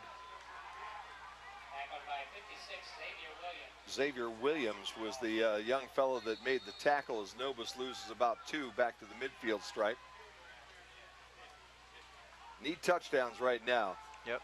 Ball thrown out to Smith in the flats, and he had to go up in the air and pull it down. By the time he got down, the defense had reacted to him, so he got back to really the original line of scrimmage, +1. It'll be third down at about 9. And a nice job by Noah Saunders to get up there and make that stop. But if that ball would have been a little lower, he probably had a little more room to run. Again, a throw back to Smith again in the flat. Same play, and he's going to be heading for the first down as he's down around the 37-yard line.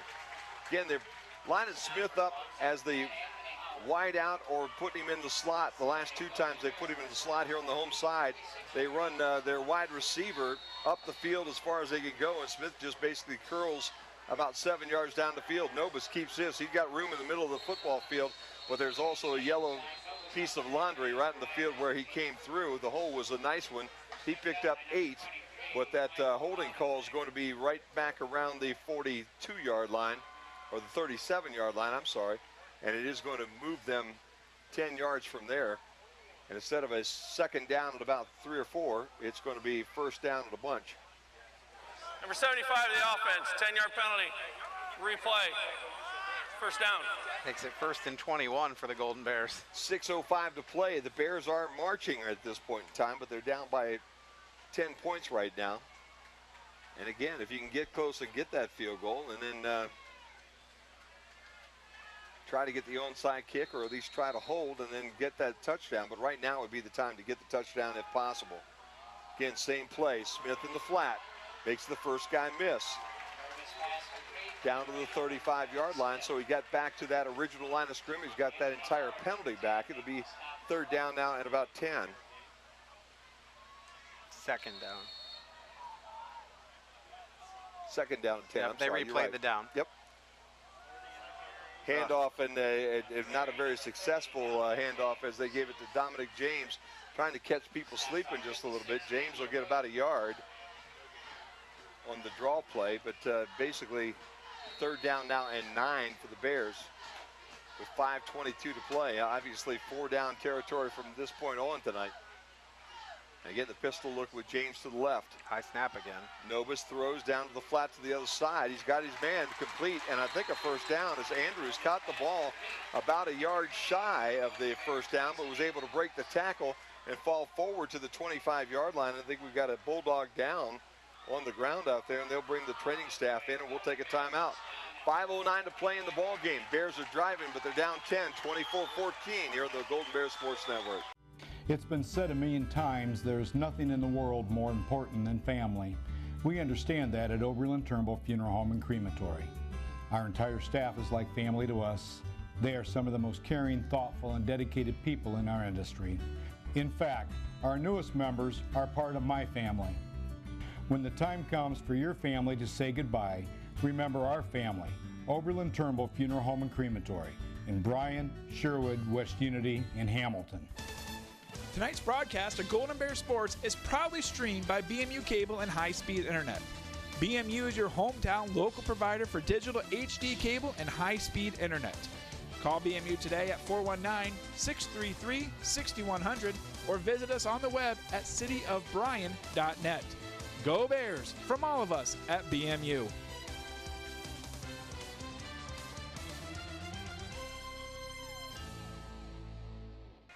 Well, Dylan Cook was the young fellow that made the tackle and came up holding the left shoulder and was able to get to the sideline. Hopefully nothing more than just a stinger at this point, and maybe he'll be back in the ball game.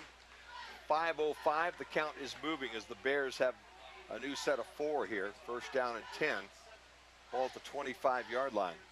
Again, Nobis in that pistol look with a running back to his left. He fakes and throws towards the end zone. Got his guy, but it's just a little bit too far, and I believe that was heading towards Andrews, 28.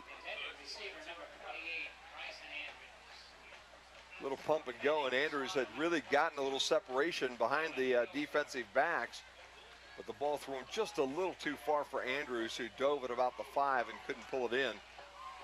Wouldn't have been a touchdown, but it would have set the Bears up 1st and goal down around that 5-yard line. Absolutely. Clock stops with 4:49 to play now in the ball game. 2nd down and 10. Ball to 25. At least the clock stopped. That's the only saving grace of an incomplete pass. Doubles on both sides with flankers on both sides. They'll bring a flanker in motion, and they'll hand off to James on the draw play. He makes the first guy miss, makes the second guy miss. He scrambles inside the 15. He'll be close to the 1st down around that 16-yard line. So it'll be about a yard shy of where he needed to go, but a nice call with that draw play. Yep, absolutely, they weren't ready for that one. 4:27 and counting here in the 4th quarter. Bears need a yard. Snaps a little high. There's Quarterback the will keep it. He'll get his yard that he needs, plus a couple more as he crosses the 15. And they'll move the sticks down to about the 13. 1st down and 10 for the Bears. Clock will stop temporarily and then restart. And again, the Bears with all 3 timeouts. Doubles top and bottom. Single running back in the backfield. Nice snap. Toss across the middle is a little bit low, and he caught it. Caught. Yep. Nice job. Andrews is the guy that got down and got it. It was hard to see up here whether that ball was caught or whether it was trapped. But Andrews with a nice grab for about an 8-yard pickup, and they'll stick that football on the 5-yard line. 2nd down and 2 for the Bears. Need to punch this thing in quickly. We're at 3:42 and counting. They bunch everything up in the middle. They're going to go power left. Nice. And a nice job by James to make the first guy miss, who have the 1st down, and he'll advance it to about the 2. And it'll be 1st down and goal for the Golden Bears as they went to that power lineup where they stacked everybody inside and tight. They're going to do it again, I would bet. Absolutely.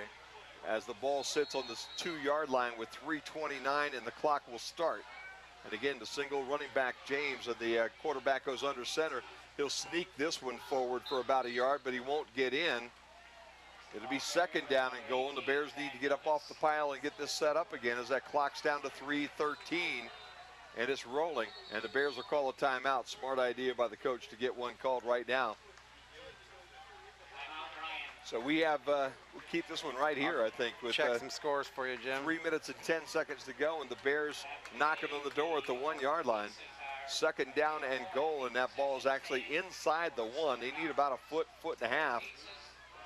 Edgerton up 43-12 over Fairview. Liberty Center 49-20 over Evergreen. It is Wayne Trace over Antwerp 35-14.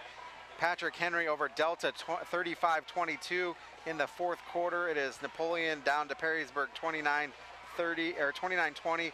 Archbold over Wauseon 24-21. Montpelier's gone on the board. They're down 64-7. And Defiance down 30-14 in the fourth quarter. Well, you know, when we went to Woodward, that's not a bad football team. No, it's not. It was a tough night as far as lighting. And they had an opportunity to win in that game at the end of the night. Had some very talented young guys there. Met a few of them after the ball game. Very, very, very nice bunch of kids, really. And the coach even commented about that. As the Bears now go back in that power look, and they're going to push it forward with the quarterback sneak. And I believe there's nothing but purple jerseys crossing that line. So the Bears have scored to make it 24-6. 24-20. Or 24-20. They got 6. There you go. 24-20. Like they take points away? Yeah, I do that new math around here, Chris, and I miscalculated that one level there. They will kick the extra point here. Kick the extra point, 24-20 right now with 3:05 to play in this football game. Trying to make this a 3-point contest. They have 2 timeouts left. Decent snap. Everything's spotted well, and the kick is good. So it's 24-21. Now, do you onside kick it, or do you kick and play defense? I think you got to, with the team you're playing against right now, and only 2 timeouts, you got to onside kick this one and hope to get the ball back. For my money, a first down, the ball game's over, pretty much. And the way that Swanton has run this football tonight, they've done exactly that.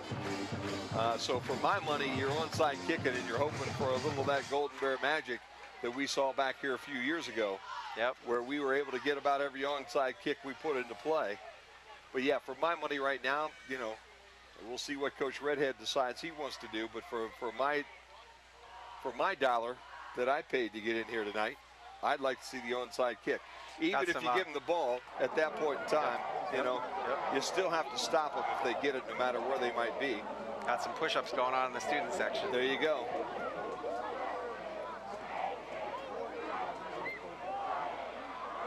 All right, well, let's see what the Bears can do here, Jim. 21 push-ups that time for the 21 points that the Golden Bears now have been able to put on that scoreboard. And now with a little bit of confidence, you hope that the Bears maybe will be able to come up with a football here, as Evan Smith now has his the job of trying to put that ball where the Bulldog is not. Or in a better way, put it where they ain't, Chris, huh? Yeah, got to make sure the Bears are there, though. Got to go 10 yards before the Bears can touch it. Single back deep around the 20-yard line there for the Bulldogs. A line at the 50 and a line basically at the 45 of Bulldogs. Ball's sat down at the 40-yard line. Smith looks like he's aiming towards the left, and they will unbalance the left side slightly. And now we'll just see how this all plays out. 4 on our side. There's 6 on the visitor's side. Smith hits it. It's a squibber. It takes a bounce. Bears have hit it, but who do they come up with it? Ah, the way they're dancing, it sure looks like it. Yep. Golden Bears get it. Bears football at the 46-yard line. And that ball did go 10 yards. There was a Bear that waited on it, basically. Looked like he was going to scoop it up on the run at about the 48-yard line. It got away from him, but he knocked it down on the ground, and then there was a scrum for the football. And when they unpiled everybody, there was a young fellow with a gold helmet on the bottom of the pile. Didn't see who came up with the ball, but maybe you can catch that tomorrow night when you watch the replay. It might have been Spencer Winsler. Spencer Winsler had it. That's what we're being told. There you go. Well, nice job by number 2 to be able to get down on that football. And the Bears now with doubles top in the bottom. I'll tell you what, this could turn a season around right here. Absolutely. Bears will sneak it for about 5. Right up the center of that line of scrimmage goes Zach Nobis. He'll get actually 6 as they mark him at the 41-yard line. Lonazak with the tackle, with a 6-yard pickup. And now you don't worry about the clock quite as much, being at 2 minutes and 45 seconds. Again, they're going straight forward. And again, good yardage. That'll be close to a first down. Hang on to the football. See where they're going to mark him. He's going to be very close if he's not gotten it, and we'll just see where they put it. He's going to be just a little bit short. It'll be 3rd down and about a foot. Got to call it a yard, but it's less than that. About a half a yard for the Bears. Again, doubles top, doubles bottom. Receivers in the slots on both sides. And they will throw it this time. They hit Smith on a crossing pattern. He'll have a first down at the 35-yard line. And again, when you see them bunching in just a little bit, it looked like Nobis audibled there at the line of scrimmage. Yelled out to Smith, who was in the slot on the home side. You got slot receivers, Dean and Smith again, and 2 wide receivers. They're going to throw this one. Throwing it up to the top side, that's Andrews. He's got the catch, and he's inside the 30. He's at the 29-yard line, so again, a 6-yard pickup on first down. Minute and 46 seconds, so the Bears are moving the football. Down by 3. Nobis with some time. Now he runs out, but he'll scramble to the left side, and he'll get to the sideline. Again, they hit him out of bounds. And it'll be close to the sideline. No flag though. Must have hit him. I think he got him as he was before, still on the field of play, and then just pulled him out of bounds with him. So he'll be a little shy. Nope, they're going to say he got to the sticks. I thought they were going to mark him just short of that first down marker, but they say he got just what he needed at the 25-yard line. And it'll be first down and 10. The clock will stop with 1 minute and 33 seconds to play. Smith and Dean again in the slots. Wide receivers top and bottom. Nobis will call his own number right up the middle of the football field. He'll have running room to the 20 before he's knocked down. So again, about a 5-yard pickup on first down. And the clock continues to tick with 1 minute and 21 seconds to play in the ball game. Again, you don't really want to leave a lot of time on that clock for Swanton. You want just enough, and you've got 2 timeouts. And you only need to go 25 yards. Nobis looking to throw. He's got time across the middle of the field. We've got a little contact down around the 3-yard line. The home side wanted a little interference. The official kept the flag in his pocket, and it'll just be an incompleted pass down around the 2-yard line. That was close. That was extremely close. You're right. I could see that going either way. Yep. Ball was intended down there for Logan Clemens, and Anthony Howard was the young fellow on coverage. And again, that was a bang-bang play, Chris. They could have gone either direction, but a nice job, I think, to not call that one and allow them to play it again. That stops the clock with 1 minute and 6 seconds to play in the ball game. That's why he's down there and I'm up here. Third down now and 5 for the Bears, so that's the other equation. They need to get 5 here to keep things on their side. Nobis drops. He's got time. He's throwing for all of it in the back corner of the end zone. Smith's got it! In the back right corner. Touchdown, Evan Smith goes up and pulls it down and gets a foot down just inside the back pylon. And just like that, with 58.5 seconds to play in the ball game, the Bears are going to take the lead. Wow. Big time play, pitch and catch right there. And the thing was, they were coming on the blitz and they came around the end and he held up just enough to throw that ball before he got hit. I'll tell you what, Zach Nobis put that ball exactly where it needed to be, and Evan Smith, the soccer player, went up and pulled it home. Double coverage back there, so he did a nice job to bring that one in. Blocked. Extra point is blocked. Smith got drilled too. It's still a 3-point game with 58.6 seconds to play in this football game. And after the Bears recovered an onside kick, they took it down and cashed in on it for 6. And with 58 ticks left in the ball game, the Bears up by 3, 27-24. Wow. We're going to keep it right here. Absolutely. Liberty Center up on Evergreen, 49-20 in the fourth quarter. See if we have any other changes. Still Archbold and Wasion, still 24-21 Archbold. And let's look for that Patrick Henry score. Patrick Henry scored 35-22 over Delta. Well, Mr. Beck down in Florida, we're hoping that maybe we'll give you one here this evening, and maybe because you're out there listening to everything that caused the Bears to come to life there in the last 3.5 minutes or so of this football game.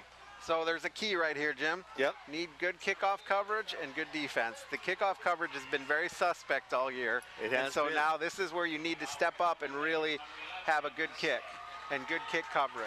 Evan Smith, who basically placed a beautiful onside kick in a spot where the Golden Bears could pick it up to set up that last drive, and then had some great hands to pull that catch in down to the right corner of the end zone. Will kick this thing off, and it'll be interesting to see where he would go with this ball. Packelhofer basically back on the 10-yard line on the visitor's side, and Saunders down here on the home side. If I'm going to kick it to somebody, I think I'm kicking it to Saunders down here on the 10. I'm kicking it out of bounds. Or down in that area, and see if we can't run a little clock. But I'm not giving it to Packelhofer, but it's heading his direction. He'll scoop it at the 15. He dropped it, then picked it back up. He's across the 20, 25. Still working at the 30, but there's Bears all around him, and the clock moves down to 48 seconds when the pile finally hits the turf here at Golden Bear Stadium at the 31-yard line. Actually, 49 seconds left to go in this football game. And the Bears now have to guard against that one big play and that one big letdown. Yep. And you're playing against the Swanton team that's thrown the ball, what, 3 times tonight, Chris? Swanton has thrown the ball 3 times tonight. 1 time from a halfback and 2 times from their quarterback.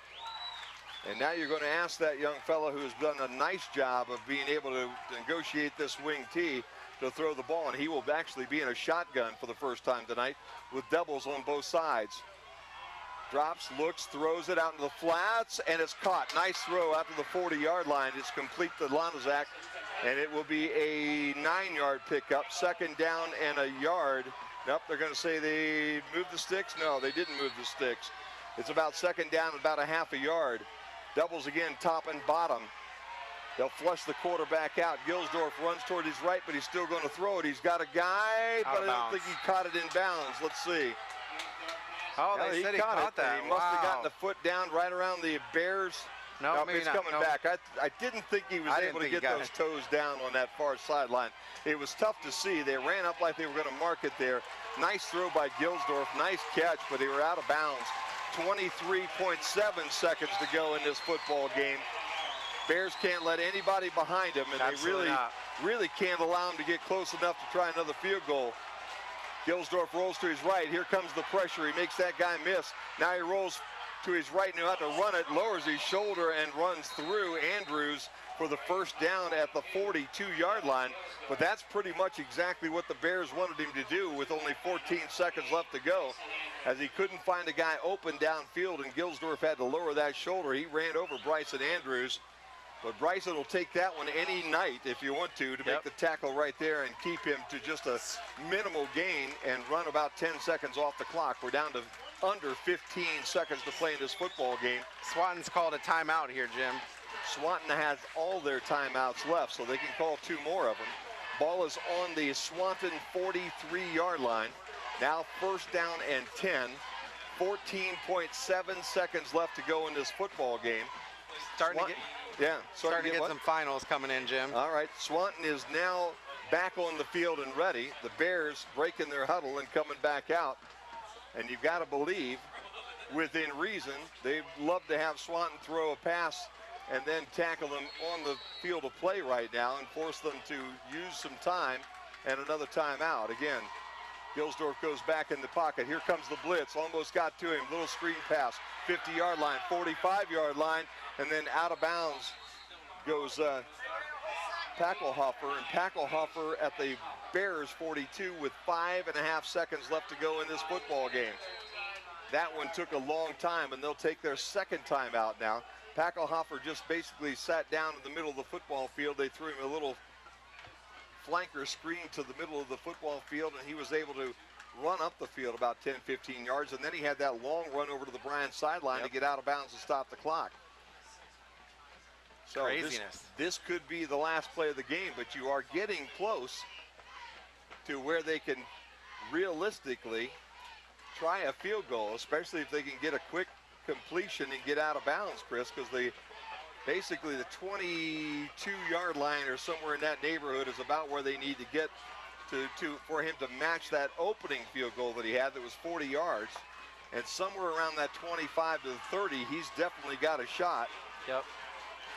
So the Bears, if they're going to end this one tonight, would like to end it on this play. Crowd getting pumped up. Down to just 1 or 2 timeouts for the Bears, 1 timeout for the Swanton Bulldogs.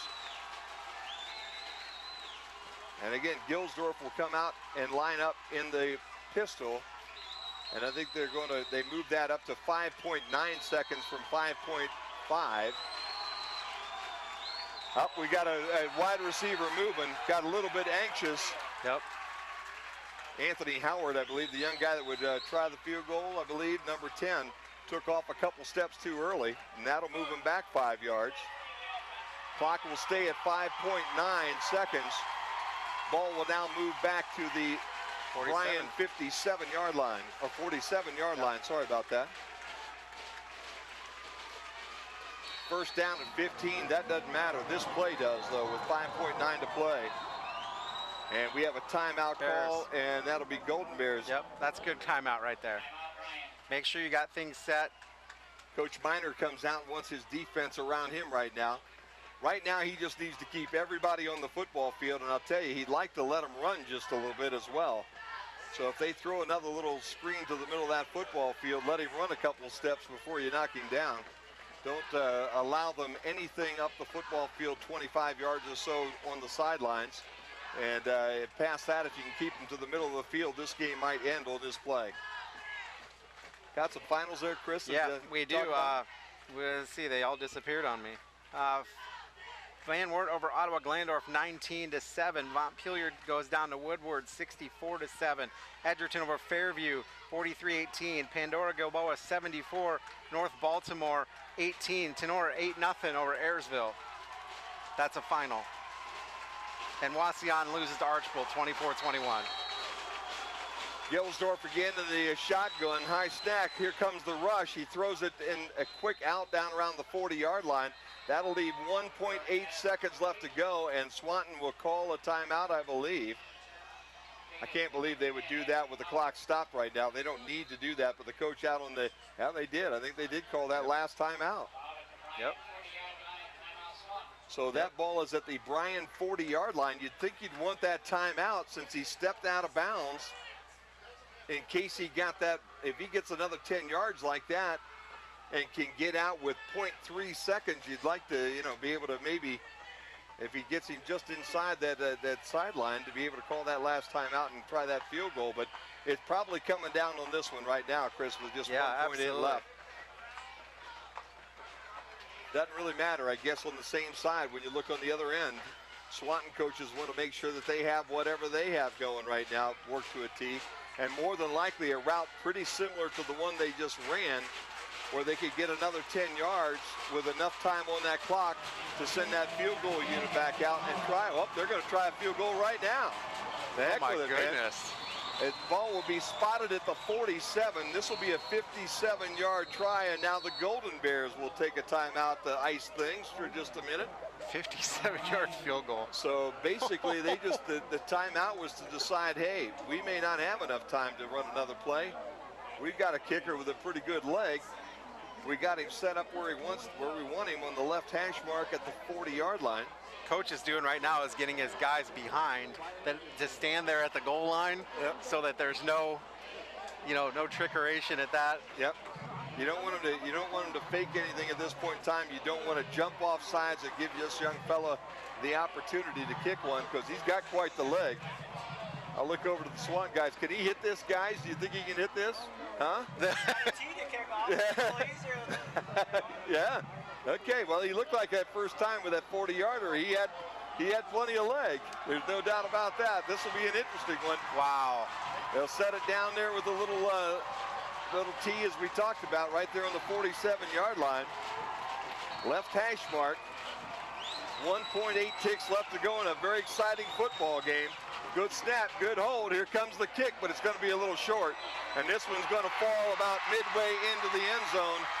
If he could have gotten another 6 or 7 yards, he had enough legs. He had the right distance. But the Bears will pull victory out of defeat here tonight as they come back to win this one in the last 4 minutes of the football game. And maybe that's what the Bears need to have a little confidence heading into the opening week here of the NWOAL. Wow. Swanton pretty much dominated the football game most of the night after that very first drive, but the Bears with an onside kick and a late rally win this one tonight as the main stop scoreboard shows it 27-24 Golden Bears. We'll be right back. They say there is strength in numbers. In Bryan, we have always taken pride in supporting our Golden Bears student athletes in all of their sporting endeavors. The Bryan Athletic Boosters now have a chance for you to get into the game. If you're Bryan proud, it's time to become Bryan strong. Whether you were a BHS athlete, are raising a BHS athlete, or just love supporting our Bryan High School athlete, this is your chance to be part of the BHS sporting community. Talk to any board member today on how easy it is to join, or contact us at 419-636-4536. When you purchase a pre-owned vehicle from someone other than Bryan Ford Lincoln, you can't be sure where it came from. When you're not sure where it came from, you may find things in the trunk that may not belong there. When you find things in the trunk that may not belong there, you may eventually run into the guys who do know where they belong. Don't be the guy who finds things in the trunk that don't belong there. Buy your pre-owned vehicle from Bryan Ford Lincoln. Looking for career opportunities? They're closer than you think. Northwest State has more than 70 degree and certificate programs, so you can start on the path to a rewarding career or take your existing skills to a whole new level. Your future is knocking. What are you waiting for? Opportunities await at Northwest State Community College. Find out more at northweststate.edu. Andrews O'Neill & Lowe is committed to providing you the best value for your insurance dollar. We are an agency built on integrity, offering personal service and sound advice you can trust. That's why we partner with experienced carriers like the Central Mutual Insurance Company for your auto, home, or business insurance needs. Central's quality insurance products are reasonably priced and backed by prompt, professional service, providing value for your peace of mind. Andrews O'Neill & Lowe is your local Central agent. Call us today at 419-636-5050. At Krill Funeral Service, we are professionals with the sincere desire to reward every family who have placed their trust and confidence in us by being attentive to every detail, displaying the highest level of courtesy and compassion, and providing the greatest measure of respect for their wishes. As remembrance planners, our goal is to help families find joy in the way they choose to remember, honor, and celebrate the wonderful life of their loved one. Krill Funeral Service, we are experts at helping hearts heal. Well, an exciting end to this one as the Bryan Golden Bears get the victory over the Swanton Bulldogs, 27-24. Bears onside kick it, score the touchdown, and then the defense holds. Swanton ends the game trying a 57-yard field goal that falls short. Jim Funderburg is heading down to the sideline to talk with Coach here momentarily, but what a game as the Golden Bears pull victory out of the jaws of defeat here and get their first league win. They moved to 2-2 on the season and 1-0 in the NWOAL. And Jim is down there trying to get Coach right now. Let's see if he can find him. He's making his way through the massive humanity down there as all the students went on there. So he's right down there in the thick of things right now. Let's see if he can find Coach. You can hear him chanting down there.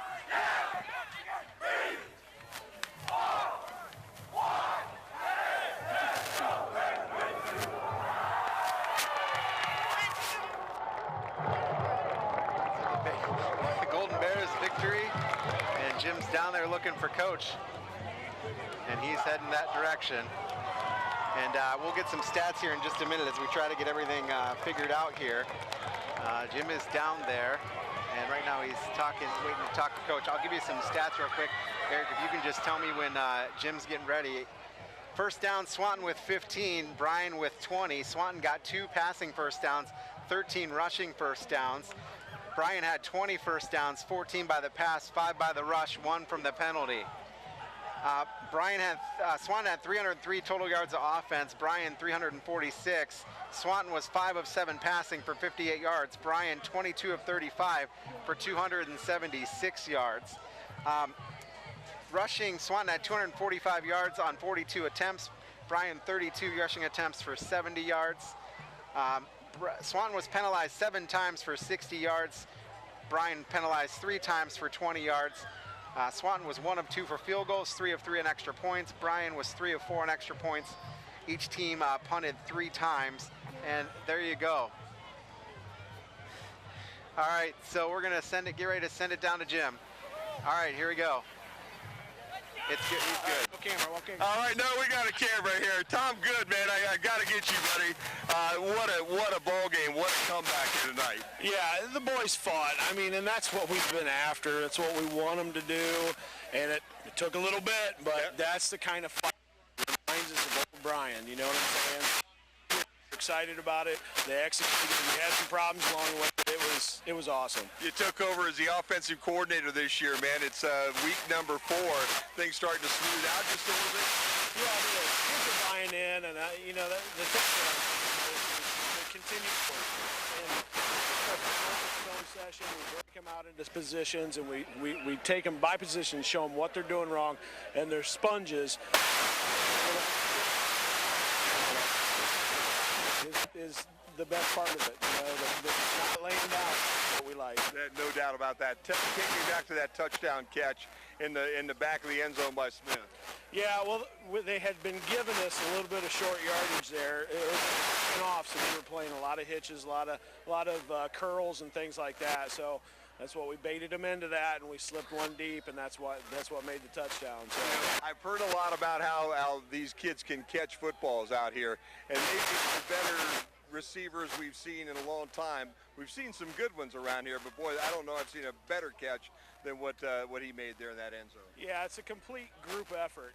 You know, we've had, like you said, great receivers, but collectively, we have a core of really good receivers. They're quick, 50. That's what we really like. That's our MO, and that's what we want to do. Now we can run the ball too, but if we can throw the pickle to those guys in the field, that's what I think our advantage is. Didn't run the ball much tonight, Coach. Why the passing over the running tonight? Well, they loaded the box on us. Okay, so you were looking at a 50 count most of the night. We tried to do some things, and they got us in a 4. We got them in a 40, but they still, you know, they had 2 linebackers, and it was just tough for us. 5-on-6 is tough. So numbers game. You want to get outside and get the ball around. Tom, good game, buddy. Thanks. Nice win. Good way to start the league conference here. Absolutely. Thank you. You bet. We'll get over here and talk to Coach Redhead real quick as soon as he gets a minute. Obviously, the good things going. Coach, let's introduce you to an old thing we used to do all the time with football teams on a Friday night. A game like that one, I got to talk to the coach right after the game. What a ball game. Yeah, that was. It was very exciting. You know, I think we took a step in the right direction in finishing. You know, we finished the game, and we played with some emotion and intensity in the second half, fixed some mistakes, and, you know, just proud of the kids. I think we took a step forward. Yeah, no doubt about that. For 3 quarters, it really wasn't my favorite football game to do, but that last 5 minutes was a pretty exciting football game. Yeah, it all started with the fake punt. Yep. And then, you know, you've been at practice enough. You know, we work it every day. And, you know, we put it in the hands of the guy that, you know, we trust. And Nate Miller had a great run. And then we went for the onside. I thought we had momentum. I thought we were getting there. So we kicked the onside, and that worked out too. So yeah. Just so you know, we called that fake punt up there, Coach. I just had that gut feeling you were going that way. Well, we both got those guts, so we can share those our thoughts. Guts were shaking at that point. Yeah, you know, I just made the call, and you know, we needed a break, and you know, I thought we were getting the momentum back, so you know, we put it in their hands, and the kids did a good job. You gotta be happy with the way that Nobis reacted and threw that pass to Smith in the back corner of that end zone for that touchdown too. Yeah, you know, Evan's been a go-to guy. You know, thank goodness I helped get dual sports in, huh? Yeah. You know, or else, I mean, like I said, he's done a great job learning the game. You know, he's a gutsy player. Bryson Andrews had some good catches. You know, the receivers came up. We didn't have the drops today. You know, Zach took a pounding in there. We had some O-line issues, and we did get them fixed at the end, so we were much better. But you know, it was a good win. Now on the onside kick, number 2. Were you able to see? I believe so. Yeah, let's give him credit. Yeah, we were having a hard time catching that. I didn't look at it in the iPad yet, but you know, I think if I had to put my money on somebody, I'll put it on hard. Well, I'll tell you what, all in all, that football team looked like last 10 minutes of the game. Yeah, they did. You know, I think we got, you know, we had some mistakes going in there, but, you know, we just kept preaching and, you know, come on, boys, you got to play, you know, a mental game and play for the guy next to you. And eventually we got some things sorted out on the O-line and made some adjustments, and we gave Zach the time he needed to throw. Yeah. Good ball game, Coach. Congratulations. We'll see you at the grocery on Sunday. How's that? Yeah, I'm going to go shopping in Bryan this week. I'm not afraid to show my face. It still bothers me about last week and letting that one go, because that's one I thought we could have gotten. But, you know, I'll enjoy this one tonight and start prepping for the last one. Wasion went down to I think 17-14 was the score in that ball game over there. So just so you know, Liberty rolled him this evening pretty easy. So we had most of the things happening the way we thought they were going to happen. But good job. It all starts with one, buddy. Then that's tonight. How's that? Yeah, we need to get that streak going, you know, and you know, the Browns don't have a website and they can't put 3 W's together. Hopefully we can. Attaboy. That's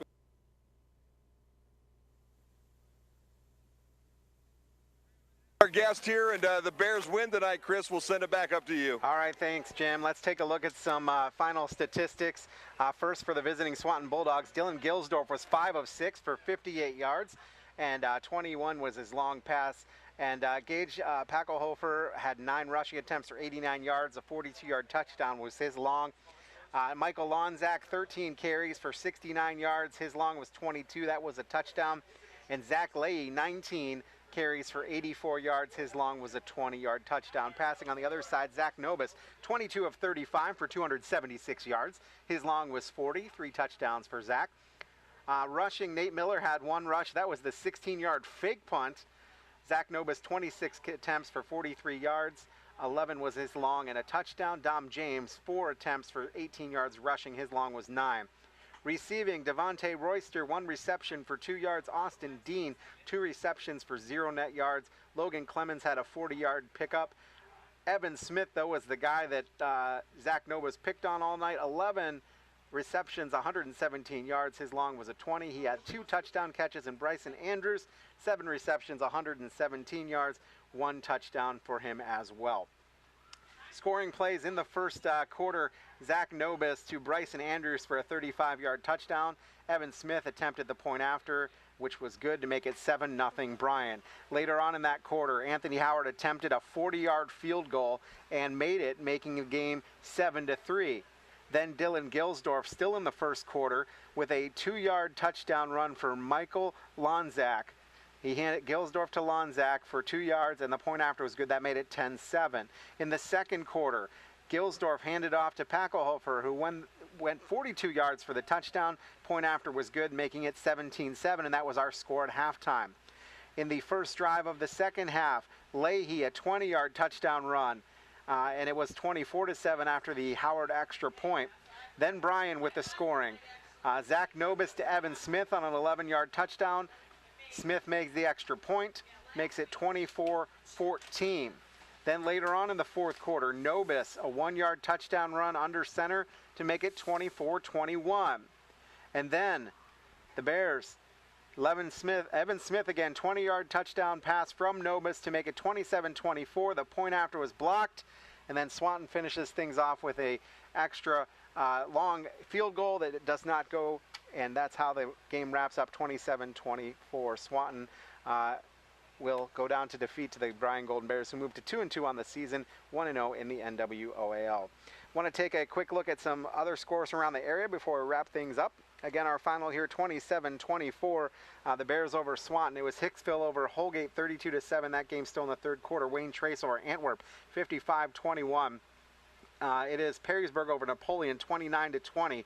Van Wert over Ottawa Glandorf 19-7. Woodward over Montpelier 64-7. It was Edgerton over Fairview 43-18. Patrick Henry over Delta 35-22.